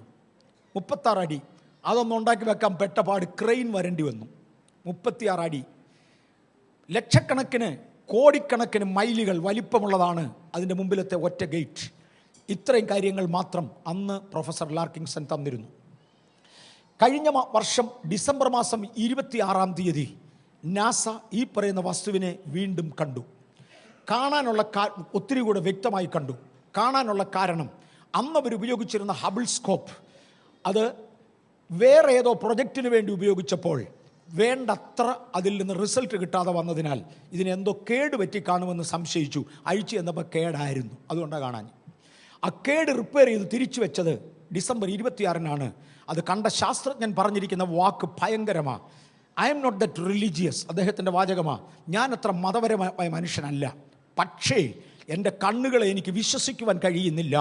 വെളുത്ത നിറമുള്ള ഒരു പട്ടണം തേണ്ടേ ആ നിഗൂഢതയിൽ റെഡിയായി നിൽക്കുന്നു. അടുത്ത പദം, അത് കണ്ടു എന്നതിനേക്കാൾ വലുത്. അനന്തവിശാലമായ ഈ വലിയ വലിയ വലിയ പ്രപഞ്ചത്തിൽ ആ ഹബിൾ സ്കോപ്പ് എങ്ങനെ ആ പോയിന്റിലേക്ക് ഞങ്ങൾ കൊണ്ട് ഫോക്കസ് ചെയ്തു എന്നുള്ളത്.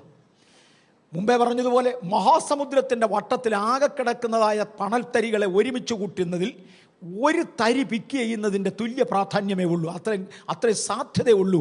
കൃത്യം അതിന് നേരെ ഫോക്കസ് ചെയ്യുന്നത്. അതിന് നേരെ എങ്ങനെയോ ഫോക്കസ് ചെയ്യപ്പെട്ടതുകൊണ്ട് ആ വൈറ്റ് സിറ്റി വീണ്ടും കാണാമായി വന്നു. മോനെ, ദയവായിട്ട് വൈറ്റ് സിറ്റിയുടെ കിട്ടിയ ചിത്രങ്ങൾ ഒന്ന് കാണിച്ചു കൊടുത്തിട്ട് 3-4 ഉണ്ട്. ഒന്ന് ആ പട്ടണത്തെ കാണിക്കുന്നതാണത്. ആ കാണുന്നത് ഹബിൾ സ്കോപ്പിലൂടെ എടുത്ത ഫോട്ടോയാ. കാണാമല്ലോ. എത്ര 1000 കോടി മൈലുകൾ ദൂരെയാണെന്ന് പറയാൻ ആർക്കും അറിയാൻ വയ്യ, അവർക്കും അറിയാൻ വയ്യ. അടുത്തത് ദാ അതിൻ്റെ 2ാമത്തെ ഫോട്ടോ. അടുത്തത് അതാണ് കാണാവുന്നതിലേക്കും ഭംഗിയേറിയത്. ഒന്ന് ശ്രദ്ധിച്ച് കണ്ടു.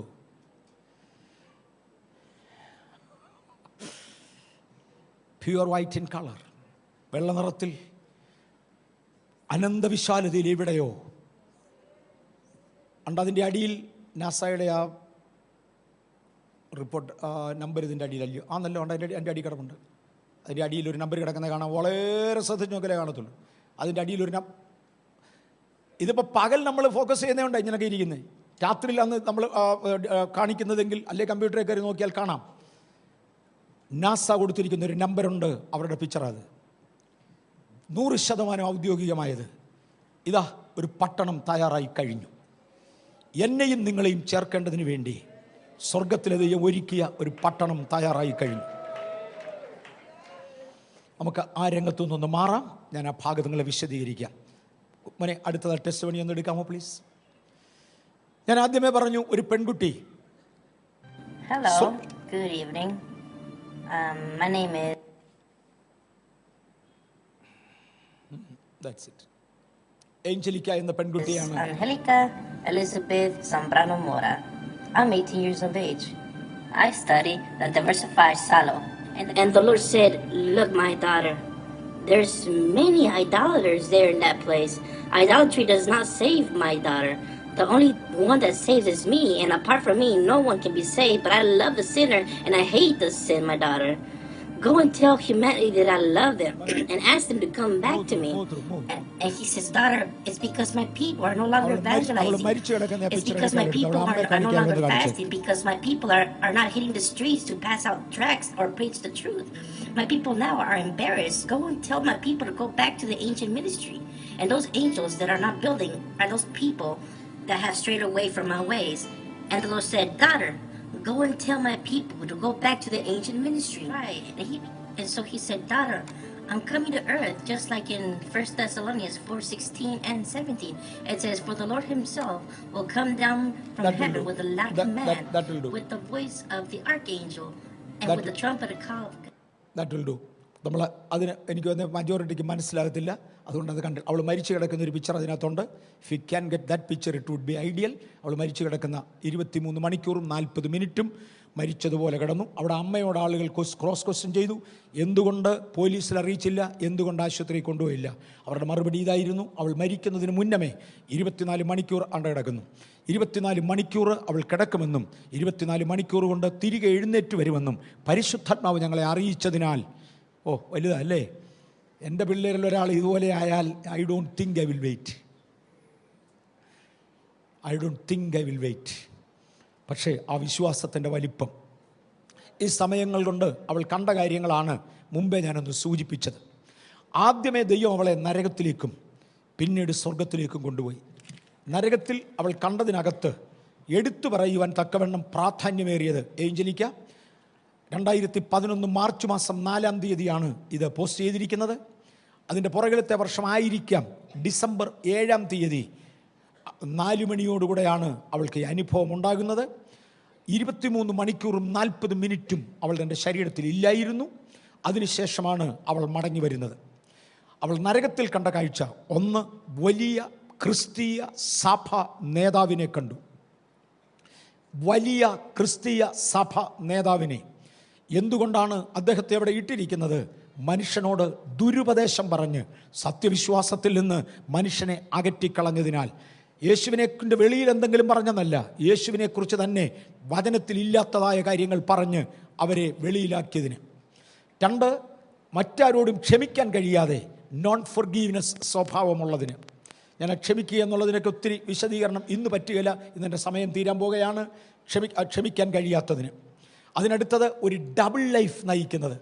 പള്ളി വരുമ്പോഴത്തെ മുഖച്ചായി അല്ല, വീട്ടിൽ ചെല്ലുമ്പോൾ ഇവിടെ കാണാൻ ഉണ്ടോ? ഒത്തിരി പേരുണ്ട്. മറക്കരുത്, നരകമുണ്ട്. പള്ളി വരുമ്പോഴത്തെ മുഖമല്ല, വെളിയിലോട്ട് ഇറങ്ങുമ്പോൾ ഒരു നരകമുണ്ട്, മറക്കരുത്. ഡബിൾ ലൈഫ് പ്ലേ ചെയ്യുന്നത്, വേറൊരു ഭാഷയിൽ കപടഭക്തി കാണിക്കുന്നത്.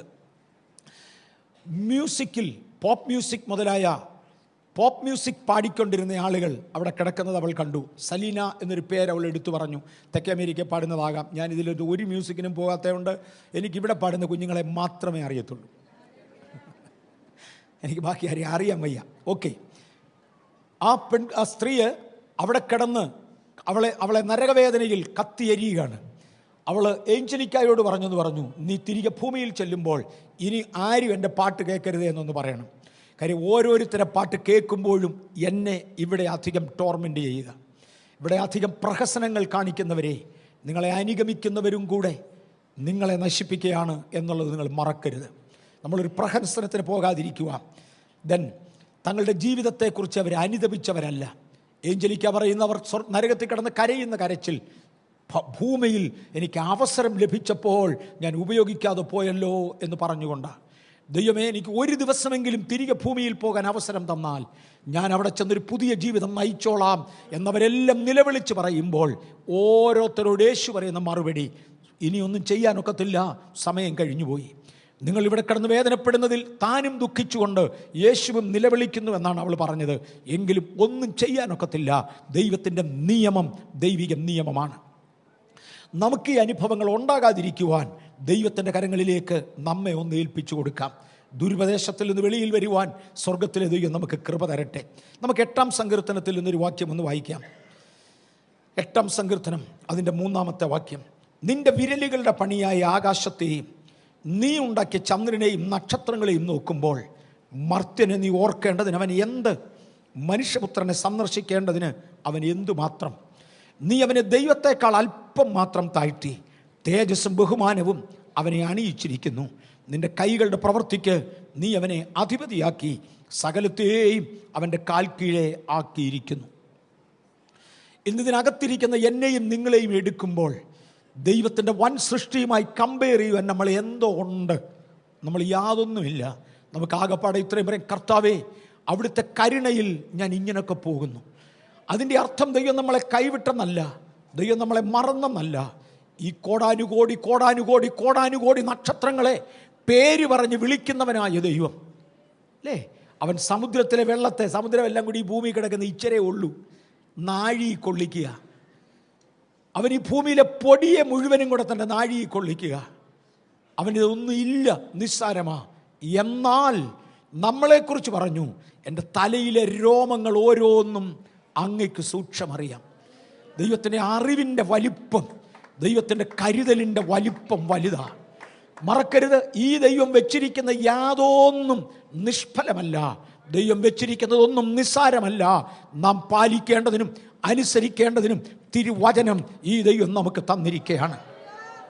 മാനവവർഗം പാപത്തിൽ അകപ്പെടുമെന്നും മാനവവർഗത്തെ ഇവിടെ നിന്ന് ഉദ്ധരിക്കുമെന്നും സ്വർഗത്തിലെ ദൈവം അറിഞ്ഞുകൊണ്ട് ഉലക സ്ഥാപനത്തിന് മുന്നമേ തൻ്റെ പുത്രനെ കൊരിളിറക്കുവാൻ ഏൽപ്പിക്കപ്പെട്ട് നീചമരണത്തിന് വേണ്ടി വിട്ടുകൊടുത്തുകൊണ്ട് ഈ ഭൂമിയെ സൃഷ്ടിക്കുകയും കാലസമ്പൂർണതയിൽ സ്ത്രീയിൽ നിന്ന് ജനിച്ചവനായി എൻ്റെയും നിങ്ങളുടെയും വേഷത്തിൽ ഈ മണ്ണിലേക്ക് ഇറങ്ങി വന്ന് ഒരു ക്രൂശ് വരെയും താണിറങ്ങി ക്രൂശിൽ നിന്ന് നമ്മെ തൻ്റെ രക്തം കൊണ്ട് രക്ഷിച്ച് സ്വർഗത്തിൻ്റെ ഉന്നതികളിലേക്ക് താൻ കരയേറിയ ശേഷം, ഞാൻ പോയി നിങ്ങൾക്ക് സ്ഥലമൊരുക്കിയാൽ ഞാൻ ഇരിക്കുന്ന ഇടത്ത് നിങ്ങളും ഇരിക്കേണ്ടതിന് പിന്നെയും വന്ന് നിങ്ങളെ എൻ്റെ അടുക്കൽ ചേർത്തുകൊള്ളുമെന്ന് നമ്മളോട് വാക്ക് പറഞ്ഞു പോയ യേശുവിനെ അനുഗമിക്കുന്നത് നമ്മുടെ ജീവിതത്തിൻ്റെ ഭാഗ്യമാണ്. എനിക്കൊന്ന് നമ്മുടെ നിസ്സാരത്വം നമ്മൾ ഒരു വശത്തൂടെ മനസ്സിലാക്കുന്നു. മറുവശത്ത് താൻ പറഞ്ഞ വാഗ്ദത്തങ്ങളിൽ ഒന്നും നിഷ്ഫലമല്ല. നമുക്ക് വേണ്ടി താൻ ഒരു പട്ടണം തയ്യാറാക്കി കഴിഞ്ഞു. ഇന്നത് കാണത്തക്കതുപോലെയായി. ഈ തയ്യാറാക്കുക എന്നതിനെക്കുറിച്ച് കഴിഞ്ഞ ഒരു ദിവസം ഞാൻ ഒരാംഗിളിൽ ഇങ്ങനെ പറഞ്ഞു. I know the time is up. ഞാൻ കഴിഞ്ഞ ദിവസം ഒരാംഗിളിൽ ഞാൻ ഇങ്ങനെ പറഞ്ഞു, തയ്യാറാക്കുക എന്നതുകൊണ്ട് തൂത്തുമിനുക്കി വൃത്തിയാക്കി വിരിച്ചൊരുക്കുക എന്നൊരാശയം തന്നെ ആയിരിക്കയില്ല. ഈ മഹാപ്രപഞ്ചത്തിനകത്ത് ഇത് കറങ്ങി ഏത് പോയിന്റിൽ വരുമ്പോഴായിരിക്കും നമ്മളെ ഇവിടുന്ന് ചേർക്കേണ്ടത് എന്നും തമ്പുരാൻ അറിയാം. എത്രയായിരം കോടി നക്ഷത്രങ്ങളുടെ ആകർഷണ വികർഷണങ്ങൾ ഏതൊക്കെ ഡിറക്ഷനിൽ മൂവ് ചെയ്യുമ്പോഴാണ് നമ്മളെ ഇവിടുന്ന് മാറ്റേണ്ടത് എന്നറിയാവുന്ന ദൈവം നക്ഷത്രമണ്ഡലങ്ങളെ, നക്ഷത്രജാലങ്ങളെ പൊസിഷൻ ചെയ്തുകൊണ്ടിരിക്കുകയാകാം. അങ്ങനെ ഒരു ദിവസത്തിൽ ഒരൊറ്റ കാഹളം ധ്വനിക്കും. ക്രിസ്തുവിൽ മരിച്ചവർ അക്ഷയരായി ഉയർത്തെഴുന്നേൽക്കും. Praise the lord. എൻ്റെ പ്രത്യാശ ഒട്ടും വർദ്ധിച്ചതല്ല, പക്ഷെ ഒന്നുകൂടെ ഉറപ്പാകുവാൻ ഇന്നത്തെ വീഡിയോ പ്രസൻറ്റേഷൻ കാര്യമായി. ഞാൻ ഒന്നുകൂടെ പറയാം, ഒട്ടും വർദ്ധിച്ചതല്ല. ഇതേ പ്രത്യാശ എനിക്ക് നേരത്തെ ഉണ്ട്. കാണാതെ വിശ്വസിക്കുവാൻ കഴിഞ്ഞു. ഇന്ന് കണ്ടേച്ച് ഒന്നുകൂടെ ഉറപ്പിക്കുവാൻ കർത്താവ് കൃപ തന്നതിനായി എൻ്റെ ദൈവത്തെ നന്ദിയോടെ സ്തുതിക്കുന്നു. ഞാൻ ഒന്നുകൂടെ പറയാം, നമ്മളെ ഒടുവിക്കണ്ട വൈറ്റ് സിറ്റി നാസയുടെ നമ്പർ സഹിതം പബ്ലിഷ് ചെയ്തിരിക്കുക. വൈറ്റ് സിറ്റിൻ്റെ ബ്ലൂം മാത്രം വിട്ട് ചെക്ക് ചെയ്താൽ മതി. ഇനി ഇറങ്ങി വരും ഇത് കമ്പ്യൂട്ടറിനകത്ത്. Google it, you will get it. യേശു മനുഷ്യനെ രക്ഷിക്കേണ്ടതിന് വേണ്ടി തൻ്റെ രക്തം ചിന്തിയേച്ച് ചില ചില്ലറ പ്രമാണങ്ങൾ അവനോട് പറഞ്ഞു, ഇത് പാലിച്ചേ പറ്റൂ. കർത്താവേ, ഞങ്ങളെ അങ്ങ് ഓർക്കേണ്ടതിന് എന്തുണ്ട്? ഒന്നുമില്ല. എങ്കിലും ദൈവത്തെ അനുസരിക്കണം എന്ന് ദൈവത്തിന് താല്പര്യമുണ്ട്. നമ്മുടെ ഒരു ഫിഷ് ടാങ്ക് നമുക്ക് മുൻപിലുണ്ട്. അതിനകത്ത് കുറേ മത്സ്യങ്ങളുണ്ട്. വലിയതായിട്ട് വളരുമെന്ന് കണ്ട് കൊണ്ടിട്ടത് വളർന്നില്ല. വളരാഞ്ഞതിൻ്റെ കാരണമൊക്കെ ഇപ്പോൾ ഏറെക്കുറെ അറിയാം. ഈ ഫിഷറിയിൽ PhD എടുത്ത ഒരു പെൺകുട്ടിയെ ഞാൻ കഴിഞ്ഞ വർഷം കണ്ടു. അപ്പോൾ ഞാൻ പറഞ്ഞു, നീ ബാംഗ്ലൂരിനൊന്ന് വരണം, ഞങ്ങളുടെ മീൻ വളരുന്നില്ല. അങ്ങനെ ഒരാളിനെ ചുമ്മാ കിട്ടുന്ന സ്ഥിതിക്ക്, ഫ്രീ ആയിട്ട് കിട്ടുന്ന സ്ഥിതിക്ക് വന്ന് ഒന്ന് നോക്കിച്ചു പോകണമെന്ന് പറഞ്ഞു. അപ്പോൾ അവൾ എന്നോട് കാര്യം പറഞ്ഞു, നിങ്ങളുടെ വെള്ളത്തിൻ്റെ തകരാറ് കൊണ്ടായിരിക്കും വളരാത്ത. ഇത് കറങ്ങി വെച്ച് പറഞ്ഞു, മീനിന് തീറ്റി കൊടുക്കുമ്പോൾ, എത്ര പേർക്ക് ഇത് അറിയാമെന്ന് എനിക്കറിയത്തില്ല, PhD കാര്യത്തിൽ പറഞ്ഞു തന്നതാ, ഫിഷറിയിൽ PhD. മീനിന് തീറ്റി കൊടുക്കുമ്പോൾ പരത്തി ഇട്ട് കൊടുക്കരുത്. മീൻ മഹാ ലേസിയാണ്. അവിടെ ഒന്ന് തിന്നേച്ച് അവിടെ നിൽക്കുക, എക്സസൈസ് എടുക്കുകയില്ല. എൻ്റെ നോട്ടത്തിൽ മീൻ ഓടുന്നുണ്ട്. Never follow the fish. നീ തീറ്റി ഇടുന്നിടത്ത് ഫിഷ് വന്ന് തിന്നണം. കൊച്ചു കുളത്തിലെ കാര്യം അല്ലി പറയുന്നത്. ഒരു വലിയ കുളത്തിൽ തീറ്റി ഇടാൻ ഒരു പ്രത്യേക സ്ഥാനം വേണം. നമ്മുടെയൊക്കെ അതുണ്ട്. ആ സ്ഥാനത്ത് മത്സ്യങ്ങൾ വന്ന് തിന്നേച്ച് തിരിച്ചു പോകണം. ചുമ്മാ വെള്ളത്തിൽ കൂടെ നടക്കുന്ന മീന് അനുസരിച്ചെങ്കിൽ മാത്രമേ വളരത്തുള്ളെന്ന് തമ്പുരാൻ അറിയാവുന്നു. അങ്ങനെ ആണെങ്കിൽ ഭൂമിയിൽ ജീവിക്കുന്ന നാം അനുസരിക്കണമെന്ന് പറയുന്നതിലെ തകരാറെവിടെയെന്ന്, ഇതിലെ തകരാറെവിടെ? അനുസരിക്കാൻ പ്രയാസമുള്ള ഭാരിച്ചതൊന്നും നമ്മുടെ മേൽ തമ്പുരാൻ കൊണ്ട് വെച്ചില്ല. പകരം താൻ ഇങ്ങനെ പറഞ്ഞു, കർത്താവായ യേശു ക്രിസ്തുവിനെ ദൈവമെന്ന് വിശ്വസിക്കുവാൻ, എൻ്റെ പാപങ്ങൾ തൻ്റെ മേൽ ഏറ്റുകൊണ്ട് താൻ എനിക്ക് വേണ്ടി മരിച്ചുവെന്ന് വിശ്വസിക്കുവാൻ, ആ വിശ്വാസം വാ കൊണ്ട് ഏറ്റുപറയുവാൻ ഒരു ദൈവപൈതലിന് കഴിഞ്ഞേ മതിയാകൂ. വിശ്വാസത്തിൻ്റെ തുടക്കം അവിടെയാ. ആ നിമിഷം മുതൽ ആ വ്യക്തി യേശുവുമായി ബന്ധപ്പെടുന്നു. യേശുവുമായി ആ വ്യക്തി ഒന്നായി ചേരുന്നു. ഹൃദയം കൊണ്ട് നീതിക്കായി വിശ്വസിക്കുകയും വാ കൊണ്ട് രക്ഷയ്ക്കായി ഏറ്റുപറയുകയും ചെയ്യുക. ഇന്ന് വരെയും ഹൃദയം കൊണ്ട് നീതിക്കായി വിശ്വസിക്കുകയും വാ കൊണ്ട് രക്ഷയ്ക്കായി ഏറ്റുപറയുകയും ചെയ്യാത്ത ആരെങ്കിലും ഇവിടെ ഉണ്ടെങ്കിൽ ഇന്ന് പകൽ ഞാൻ നിങ്ങൾക്കൊരവസരം തരാൻ പോകുകയാ. എനിക്കറിയത്തില്ല എത്ര ഞായറാഴ്ച പ്രസംഗിക്കാൻ ദൈവം അവസരം തരുമെന്ന്. ഞാൻ മരിക്കുന്നത് വരെ എല്ലാ ഞായറാഴ്ച പ്രസംഗിക്കാൻ ദൈവം അവസരം തന്നാൽ ഞാനിത് ചെയ്യും. ഒരുപക്ഷെ വരുന്ന ഞായറാഴ്ച നമ്മളിവിടെ ഇല്ലെങ്കിൽ മധ്യാകാശത്തിൽ നമ്മൾ ഒരുമിച്ച് കാണും. എന്നാൽ ഇന്ന് വരെയും യേശുവിനെ രക്ഷകനെന്ന് വാ കൊണ്ട് ഏറ്റുപറയുവാൻ അവസരം ലഭിക്കാത്ത ഒരൊറ്റയാളെങ്കിലും ഇന്ന് എന്നെ ശ്രദ്ധിച്ചിരുന്നെങ്കിൽ ഞാൻ ഈ വിളിച്ചു പറയുന്ന പുസ്തകം പൊട്ടത്തരമല്ല. യുഗങ്ങളെ ഭേദിച്ചുകൊണ്ട് മുന്നേറിയ ഈ പുസ്തകത്തിനായി ഞാൻ എൻ്റെ ദൈവത്തെ സ്തുതിക്കുന്നു. 16ാമത്തെ നൂറ്റാണ്ടിൽ ജീവിച്ചിരുന്ന വോൾട്ടയർ എന്ന ശാസ്ത്രജ്ഞൻ, 16ാം നൂറ്റാണ്ടിൽ ജീവിച്ചിരുന്ന വോൾട്ടയർ എന്ന ശാസ്ത്രജ്ഞൻ ഒരിക്കൽ ഇങ്ങനെ പറഞ്ഞു, 16ാം നൂറ്റാണ്ട് തീരുന്നതോടെ ഈ മതഗ്രന്ഥം തീർന്നിരിക്കും. 17ാം നൂറ്റാണ്ടിൽ 18ാം നൂറ്റാണ്ടിൽ അതിൻ്റെ ഒരു കോപ്പി വേണമെങ്കിൽ പുരാവസ്തുക്കൾ വെച്ചിരിക്കുന്ന വല്ല മ്യൂസിയത്തിലും തപ്പണം. ഇത് ലോകം വായിക്കയില്ല. നിങ്ങൾക്കറിയാമോ, 16ാം നൂറ്റാണ്ടിൽ വേദപുസ്തകം പുതിയ ഭാഷകളിലേക്ക് തർജ്ജമ ചെയ്യാൻ തുടങ്ങി. 17ാമത്തെ നൂറ്റാണ്ടിൽ വോൾട്ടയർ കടക്കാരനായി വിറ്റേച്ചു പോയ വീട് ബൈബിൾ സൊസൈറ്റി വിലയ്ക്ക് വാങ്ങി. 18-ാം നൂറ്റാണ്ടിന്റെ അവസാനമായതോടെ ഭൂലോകത്തിലെ ഏറ്റവും വലിയ ബൈബിൾ ഡിപ്പോ വാൾട്ടയറുടെ പഴയ വീടായിരുന്നു. അനേക ചിന്തകന്മാർ ഈ പുസ്തകത്തിന്റെ നേരെ തങ്ങളുടെ ചുറ്റിക വെച്ച് ആഞ്ഞടിച്ചു. അവരുടെ ചുറ്റിക തകർന്നതല്ലാതെ തിരുവചനത്തിന് കേടുണ്ടായില്ല. ഹല്ലേലൂയ. അനേക എതിരാളികൾ എഴുന്നേറ്റു. തിരുവചനം നിലനിൽക്കുന്നു.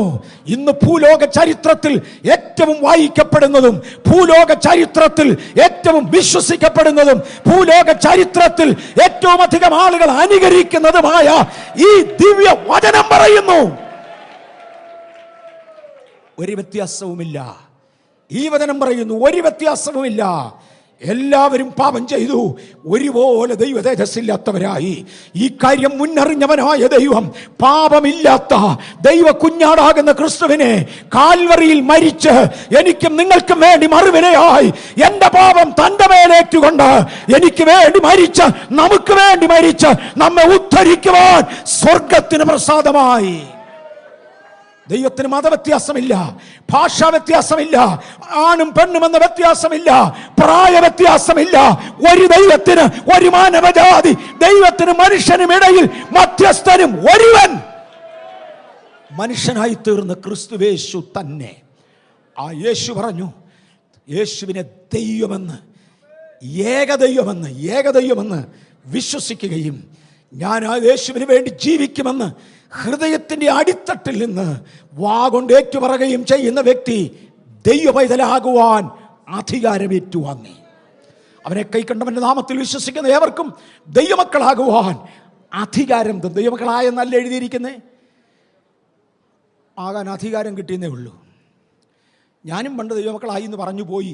ദൈവം എന്നോട് ക്ഷമിക്കട്ടെ, ശിശുവായിരുന്നപ്പോൾ ശിശുവിനെ പോലെ ചിന്തിച്ച് അങ്ങനെ അല്ല എഴുതിയിരിക്കുന്നത്. ദൈവമക്കളാകാൻ അധികാരം കിട്ടി. ഇനി അവരെന്നാ വേണം? പിതാവിൻ്റെയും പുത്രൻ്റെയും പരിശുദ്ധാത്മാവിൻ്റെയും നാമത്തിൽ സ്നാനമേറ്റ് യേശുവിനോട് ചേരണം. തീർന്നോ? ഇല്ല. കർത്താവ് രക്ഷിക്കപ്പെടുന്നവരെ ദിനംപ്രതി സഭയോട് ചേർത്തുകൊണ്ടിരുന്നു. രക്ഷിക്കപ്പെടുന്നവരെ എന്ന മലയാള പ്രസ്താവന തെറ്റായ തർജ്ജമയാണ്. Those who are supposed to be such as should be saved. രക്ഷിക്കപ്പെടണം എന്നുള്ളവരെ കർത്താവ് ദിനം പ്രതി സഭയോട് ചേർത്തുകൊണ്ടിരുന്നു. രക്ഷിക്കപ്പെട്ട് കഴിഞ്ഞവരെയല്ല. He added them unto the church such as should be saved. അപ്പോസ്തല പ്രവൃത്തികളുടെ പുസ്തകം 2-ാം അധ്യായത്തിന്റെ ഒടുവിലത്തെ വാക്യം കിങ് ജെയിംസിൽ ദയവായി ഒന്ന് പ്രൊജക്റ്റ് ചെയ്താലും പ്ലീസ്. അവർ എടുക്കട്ടെ, അപ്പോഴത്തേക്ക് നമുക്ക് മുന്നോട്ട് പോകാം. രക്ഷിക്കപ്പെടുവാൻ ഉള്ളവരെ കർത്താവ് ദിനം പ്രതി സഭയോട് ചേർത്തു. അവർ അപ്പോസ്തലന്മാരുടെ കൈകളിൽ സ്നാനമേറ്റു. അവർ ലോകത്തിൽ നിന്ന് വേർപാട് ആചരിച്ചു. അവർ അപ്പോസ്തലന്മാരുടെ ഉപദേശം കേട്ടു. അവർ അപ്പോസ്തലന്മാരുമായി കൂട്ടായ്മ ആചരിച്ചു. അവർ അപ്പം നുറുക്കി. അവർ ദൈവകൃപയെ അനുഭവിച്ചു.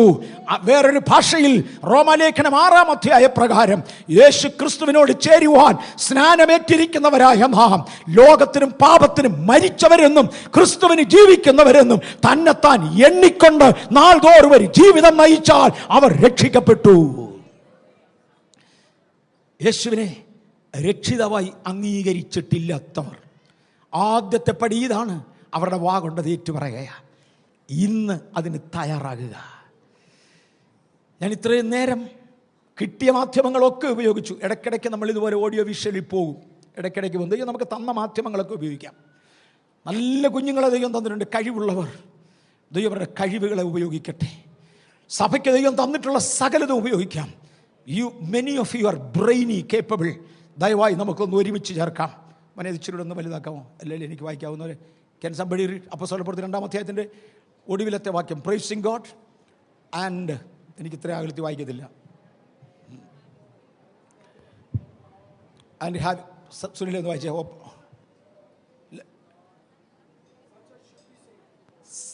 And the Lord added to the church daily such as should be saved. രക്ഷിക്കപ്പെട്ടവരെ സഭയോട് ചേർത്തു. നല്ല എഴുതിയിരിക്കുന്നേ, രക്ഷിക്കപ്പെടേണ്ടവരെ സഭയോട് ചേർത്തു. ഇന്ന് ഈ സഭയ്ക്കകത്തിരിക്കുന്ന ദൈവ പൈതലേ, രക്ഷ കംപ്ലീറ്റ് ആയില്ല. നോ, നിങ്ങൾ രക്ഷിക്കപ്പെടണമെന്ന് ദൈവത്തിന് താല്പര്യമുണ്ട്. You should be saved. അതിനുവേണ്ടി നിങ്ങൾ സഭയിലേക്ക് കൊണ്ടുവന്നു. ദൈവകൃപയിൽ നടക്കുവാൻ, ദൈവവ്യവസ്ഥയിൽ നടക്കുവാൻ ഞങ്ങളാവോളം ഞങ്ങളെ തന്നെ ദൈവസന്നിധിയിൽ ഞങ്ങൾ കമ്മിറ്റ് ചെയ്യുകയാണ്. നിങ്ങൾക്ക് പ്രോത്സാഹനം തരും, ദൈവവചനം തന്നുകൊണ്ടിരിക്കും. കഴിവുള്ളിടത്തോളം ക്രിസ്തു ഞങ്ങൾക്ക് മാതൃകയായിരുന്നതുപോലെ ക്രിസ്തീയ അപ്പസ്തോലിക മാതൃകയിൽ മുൻപോട്ട് പോയി സഭയ്ക്ക് മാതൃകയായിരിക്കുവാൻ ഞാൻ എന്നെ ഒരു പ്രാവശ്യം കൂടെ സമർപ്പിക്കുകയാണ്. എന്നാൽ ഇന്ന് പകൽ വരെയും യേശുവുമായുള്ള ബന്ധത്തിൽ വരുവാൻ കഴിയാതെ പോയ ആരെങ്കിലും ഇതിനകത്തുണ്ടെങ്കിൽ നമ്മളെ തന്നെ ചതിക്കരുത്. ഇന്ന് പകൽ ഒരു അവസരമായി ഉപയോഗിക്കാം, ഒരു തീരുമാനം നമുക്കെടുക്കാം. ഇന്ന് വരെ സ്നാനപ്പെടാത്ത ഒരാൾ ഇതിനകത്തുണ്ടെങ്കിൽ, സ്നാനത്തെക്കുറിച്ച് എനിക്ക് ഇച്ചിരി കൂടെ ഡെപ്തിൽ പോകണമെന്നുണ്ട്. 5 മിനിറ്റ് കൊണ്ട് തീർക്കാൻ പോകാം. 5 മിനിറ്റ്. പണ്ട് നമുക്ക് എല്ലാ മാസവും ഒരു പ്രാവശ്യം ഞാൻ ഇവിടെ വെച്ച് എടുക്കുമായിരുന്നു. ഇപ്പോൾ 1 വർഷത്തോളമായി അല്ലേ, ഓൾമോസ്റ്റ് 1 ഇയർ സ്നാനത്തെക്കുറിച്ച് ഇവിടെ വെച്ച് എടുത്തിട്ടില്ല. അടുത്തൊരു ദിവസം ഞാനൊന്ന് എടുത്തോളാം. എന്നാൽ ഇന്ന് ഇത്രയും ഞാനൊന്ന് പറഞ്ഞോട്ടെ. ഒന്ന്, പിതാവായ ദൈവത്താൽ നിയമിക്കപ്പെട്ടതാണ് വെള്ളത്തിലെ സ്നാനം. ഓരോന്നിനും 2-3 വാക്യം വീതം തെളിവ് തരാം, ഇപ്പം പറയാൻ നേരമില്ലാത്ത ഉണ്ടാ. 2, കർത്താവായ യേശു ക്രിസ്തുവിനാൽ കൽപ്പിക്കപ്പെട്ടതാണ് വെള്ളത്തിലെ സ്നാനം. 3, അപ്പോസ്തലന്മാർ കൽപ്പിച്ചതാണ് വെള്ളത്തിലെ സ്നാനം. 4, ദൈവസഭയുടെ 1-ാം നൂറ്റാണ്ടിലെ സഭയുടെ പ്രാക്ടീസ് ആയിരുന്നു വെള്ളത്തിലെ സ്നാനം. 5, ദൈവസഭയുടെ അടിസ്ഥാന ഉപദേശങ്ങളിൽ ഒന്നാണ് വെള്ളത്തിലെ സ്നാനം. സ്നാനപ്പെട്ടവരുടെ കൂട്ടത്തിൽ ആരൊക്കെ ഉൾപ്പെടുന്നു? നസ്രയനാകുന്ന യേശു സ്നാനപ്പെട്ടവരുടെ കൂട്ടത്തിൽ പെടുന്നവനാണ്. ഗമാലിയേലിന്റെ പാദപീഠത്തിൽ നിന്ന് പഠിച്ചെഴുന്നേറ്റ പൗലോസ് സ്നാനപ്പെട്ടവരുടെ കൂട്ടത്തിൽ പെടുന്നവരാണ്. ചുങ്കക്കാരും പടജ്ജനവും സ്നാനപ്പെട്ടവരുടെ കൂട്ടത്തിൽ പെടുന്നവരാണ്. പുരോഹിതന്മാരിലും വിശ്വസിച്ചവർ സ്നാനപ്പെട്ടവരും അല്ലാത്തവർ നരകത്തിൽ പോയവരുമാണ്. എല്ലാ തരത്തിൽപ്പെട്ടവരും സ്നാനപ്പെട്ടവരുടെ കൂട്ടത്തിലാ. സ്നാനം ദൈവത്തിൻ്റെ കൽപ്പനയാ. സ്നാനം എന്തിനു വേണ്ടിയാണ്? സ്നാനം യേശുവിനോട് ചേരാനാ. വിവാഹം നിശ്ചയം ചെയ്ത ദമ്പതികളെ തമ്മിൽ വിവാഹത്തിൽ ഒരുമിപ്പിക്കുന്നത് പോലെ തിരുവചനത്തിൽ വെള്ളത്തിലെ സ്നാനത്താലാണ് നാം യേശുവുമായി ഒന്നായി മാറുന്നത്. യേശുവിനോട് ചേരുവാനാണ് നാം സ്നാനമേൽക്കുന്നത്. സ്നാനത്തിൻ്റെ അർത്ഥം എന്താണ്? പാപസംബന്ധമായി മരിച്ച ഞാൻ ഇനി അതിൽ ജീവിക്കാതെ വണ്ണം എന്നെ തന്നെ ക്രിസ്തുവിനോടുകൂടെ അടക്കുന്നതിനും ഞാൻ ക്രിസ്തുവിനോടുകൂടെ ജീവിക്കേണ്ടതിന് ക്രിസ്തുവിനോടുകൂടെ ഉയർക്കുന്നതിനും തെളിവാണ് സ്നാനം. അതിൻ്റെ 2ൻ്റെയും സാക്ഷ്യമാണ് സ്നാനം. സ്നാനപ്പെട്ട് കഴിഞ്ഞ വ്യക്തിയുടെ കടമ എന്താണ്? ക്രിസ്തുവിനെ പ്രസാദിപ്പിച്ചുകൊണ്ട് നാൾതോറും നടക്കയാണ്. ഇതിനിടയ്ക്ക് ഏതെങ്കിലും ഒരു ഘടകം മാറ്റിവെക്കാമോ? ഇല്ല കുഞ്ഞെ, ഇല്ല. ആറ്റം മുതൽ പ്രപഞ്ചം വരെ ഡിസൈൻ ചെയ്തവൻ ഒരു ഒറ്റ പ്രമാണത്തിൽ ഡിസൈൻ ചെയ്തെങ്കിൽ, മനസ്സിലാകുന്നുണ്ടോ? ചിലർ പറയും പാപിക്കും അധർമ്മിക്കും വേണ്ടി മാത്രമുള്ളതാ സ്നാനമെന്ന്. അല്ലടോ, ആറ്റം മുതൽ പ്രപഞ്ചം വരെ ഡിസൈൻ ചെയ്തവൻ ഒരു ഒറ്റ ഡിസൈനിലാണ് കൊണ്ടുപോയതെങ്കിൽ, ഇന്നൊന്നുകൂടെ പ്രൊജക്റ്റ് ചെയ്ത് കാണാൻ സാധിച്ചല്ലോ. ഒറ്റ ഡിസൈൻ ആണെങ്കിൽ ചെറിയവനും വലിയവനും ഒന്നും ദൈവത്തിനില്ല. വലിയ വലിയ വലിയ വലിയ വലിയ വലിയ സൃഷ്ടി നടത്തിയ വലിയ ദൈവത്തിന് നാം ആരും വലിയവരല്ല. ആരെയും തള്ളിക്കളയാതെ എല്ലാവരെയും താൻ മാനിക്കുന്നുണ്ട്. ഇന്ന് പകൽ ലഭിച്ച ഈ ചുരുങ്ങിയ സമയം കൊണ്ട് ഞാൻ ഒരു ചെറിയ ഓൾട്ടർ കോൾ തന്ന് ഇത് നിർത്താൻ പോകുകയാണ്. എല്ലാ കണ്ണുകളും ഒന്ന് അടയ്ക്കാമോ? ശുശ്രൂഷകന്മാരൊന്ന് എഴുന്നേറ്റ് നിന്നു. ഇതിനകത്തൊരു വലിയ ദൈവശക്തി ഈ ചില മിനിറ്റുകൾ കൊണ്ട് വ്യാപരിക്കട്ടെ. എൻ്റെ കർത്താവും എൻ്റെ ദൈവവുമേ, ഇന്ന് ഞങ്ങളുടെ മുമ്പിൽ ഇരിക്കുന്ന അങ്ങയുടെ ജനം, കർത്താവേ, ഈ ടെന്റിന്റെ കീഴിലിരിക്കുന്ന അങ്ങയുടെ ജനം ദൈവത്തിൻ്റെ സാന്നിധ്യം അറിയേണ്ടതിന് അവിടുത്തെ വലിയ ആത്മശക്തി ഈ അന്തരീക്ഷത്തിന്റെ പേരൊന്ന് മൂടണമേ. ഞങ്ങളുടെ ഹൃദയങ്ങളെ കുരുടാക്കിക്കൊണ്ടിരുന്ന കണ്ണുകളെ കുരുടാക്കിക്കൊണ്ടിരുന്ന അന്ധകാര പിശാച് ഞങ്ങളുടെ കാൽ കീഴാകയാൽ അവനെ ഞങ്ങളുടെ കാൽ കീഴാക്കിയ യേശുവിന്റെ നാമത്തില് ഇന്ന് പകൽ ഞങ്ങൾ ഒരുമിച്ച് ആ ശത്രുവിനോട് കീഴടങ്ങാൻ ആവശ്യപ്പെടുന്നു. ഹൃദയങ്ങൾ തുറന്നു വരേണ്ടതിന് മീതെ അന്തരീക്ഷം തുറക്കട്ടെ. ചില ദൈവിക വിടുതലുകൾ നടക്കേണ്ടതിന് അന്തരീക്ഷം തുറക്കട്ടെ. പരിശുദ്ധാത്മാവിന്റെ വൻ ശക്തി ഈ ഓഡിറ്റോറിയത്തിൽ നിറയട്ടെ. അത് യേശുവിൻ്റെ നാമത്തിൽ തന്നെ. ഈ സമയം ഇതിനകത്തിരിക്കുന്ന പ്രിയപ്പെട്ടവരോട്, ഇതുവരെയും യേശുവിനെ രക്ഷിതാവായി സ്വീകരിക്കാൻ കഴിയാഞ്ഞവർ ഇന്ന് പകൽ അതിനുവേണ്ടി തീരുമാനമെടുക്കാൻ താല്പര്യപ്പെടുന്നുവെങ്കിൽ അവർക്ക് ഞാനൊരു അവസരം തരികയാണ്. ആരും നശിച്ചു പോകരുത്. ക്രിസ്തുവിൻ്റെ ക്രൂശിൽ നിന്ന് നാം ഉയർന്നു തുടങ്ങും. മലയാളത്തിലൊരു പാട്ടുകാരൻ പാടി, മണ്ണിടത്തിൽ ക്രൂശ് അതിൽ നിന്നും ഉയർന്ന് ഉന്നതമായ സ്വർഗത്തിൽ എൻ്റെ വാസസ്ഥലം തരുവാൻ തക്കവണ്ണം എന്നെ ഉയർത്തുന്നവനായ ദൈവം. ആ യേശു എൻ്റെ ഏകരക്ഷകനാണെന്നും ഏക സത്യദൈവമായ അങ്ങയെ ഞാൻ വിശ്വസിക്കുന്നുവെന്നും അങ്ങയ്ക്ക് വേണ്ടി ഞാൻ ജീവിക്കുമെന്നും എൻ്റെ ജീവിതത്തെ പരസ്യമായി പ്രതിഷ്ഠിക്കുന്നുവെന്ന് പറയുവാൻ ഇതുവരെയും കഴിയാങ്ങി ആരെങ്കിലും ഇവിടെ ഉണ്ടെങ്കിൽ ഇന്ന് പകൽ പരിശുദ്ധാത്മാവ് നിങ്ങളോട് ആവശ്യപ്പെടുന്ന ഈ സമയം അതിനുവേണ്ടി ഞങ്ങളൊരു അവസരം തരും. നിങ്ങൾക്ക് ഇന്നതിനൊരു അവസരം ഉണ്ടായിരിക്കും. 2, ഞാൻ ഇതുവരെയും സ്നാനപ്പെട്ടതല്ല, യേശുവിനോട് ചേരുവാൻ സ്നാനപ്പെടാൻ ഞാൻ ആഗ്രഹിക്കുന്നു.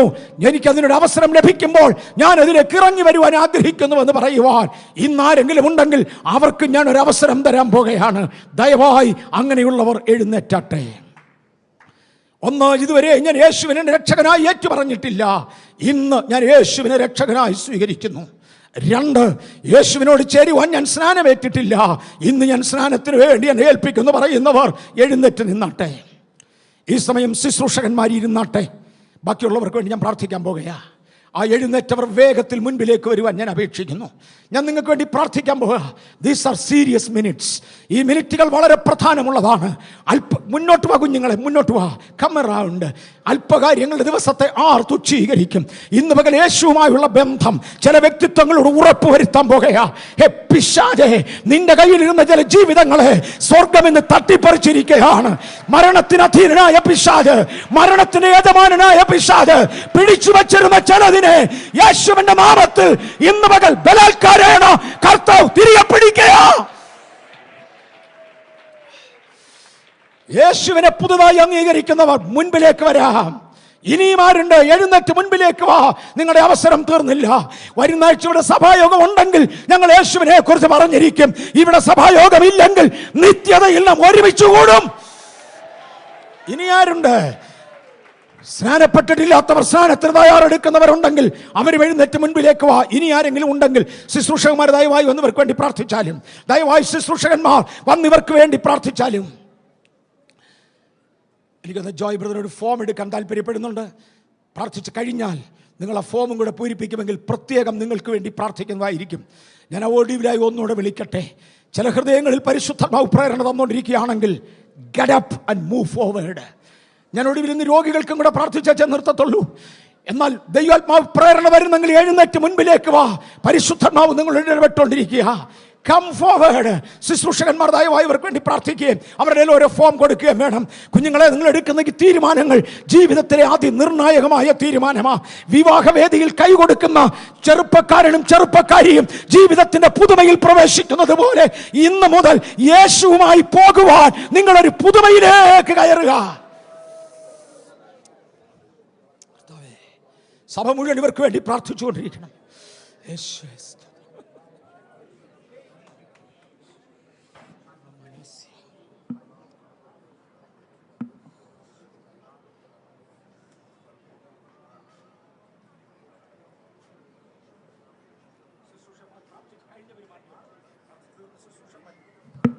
ശുശ്രൂഷകന്മാർ പ്രാർത്ഥിച്ച് കഴിഞ്ഞവർ മാറിക്കോണം, മുന്നോട്ട് വന്നവർ മാറരുത്.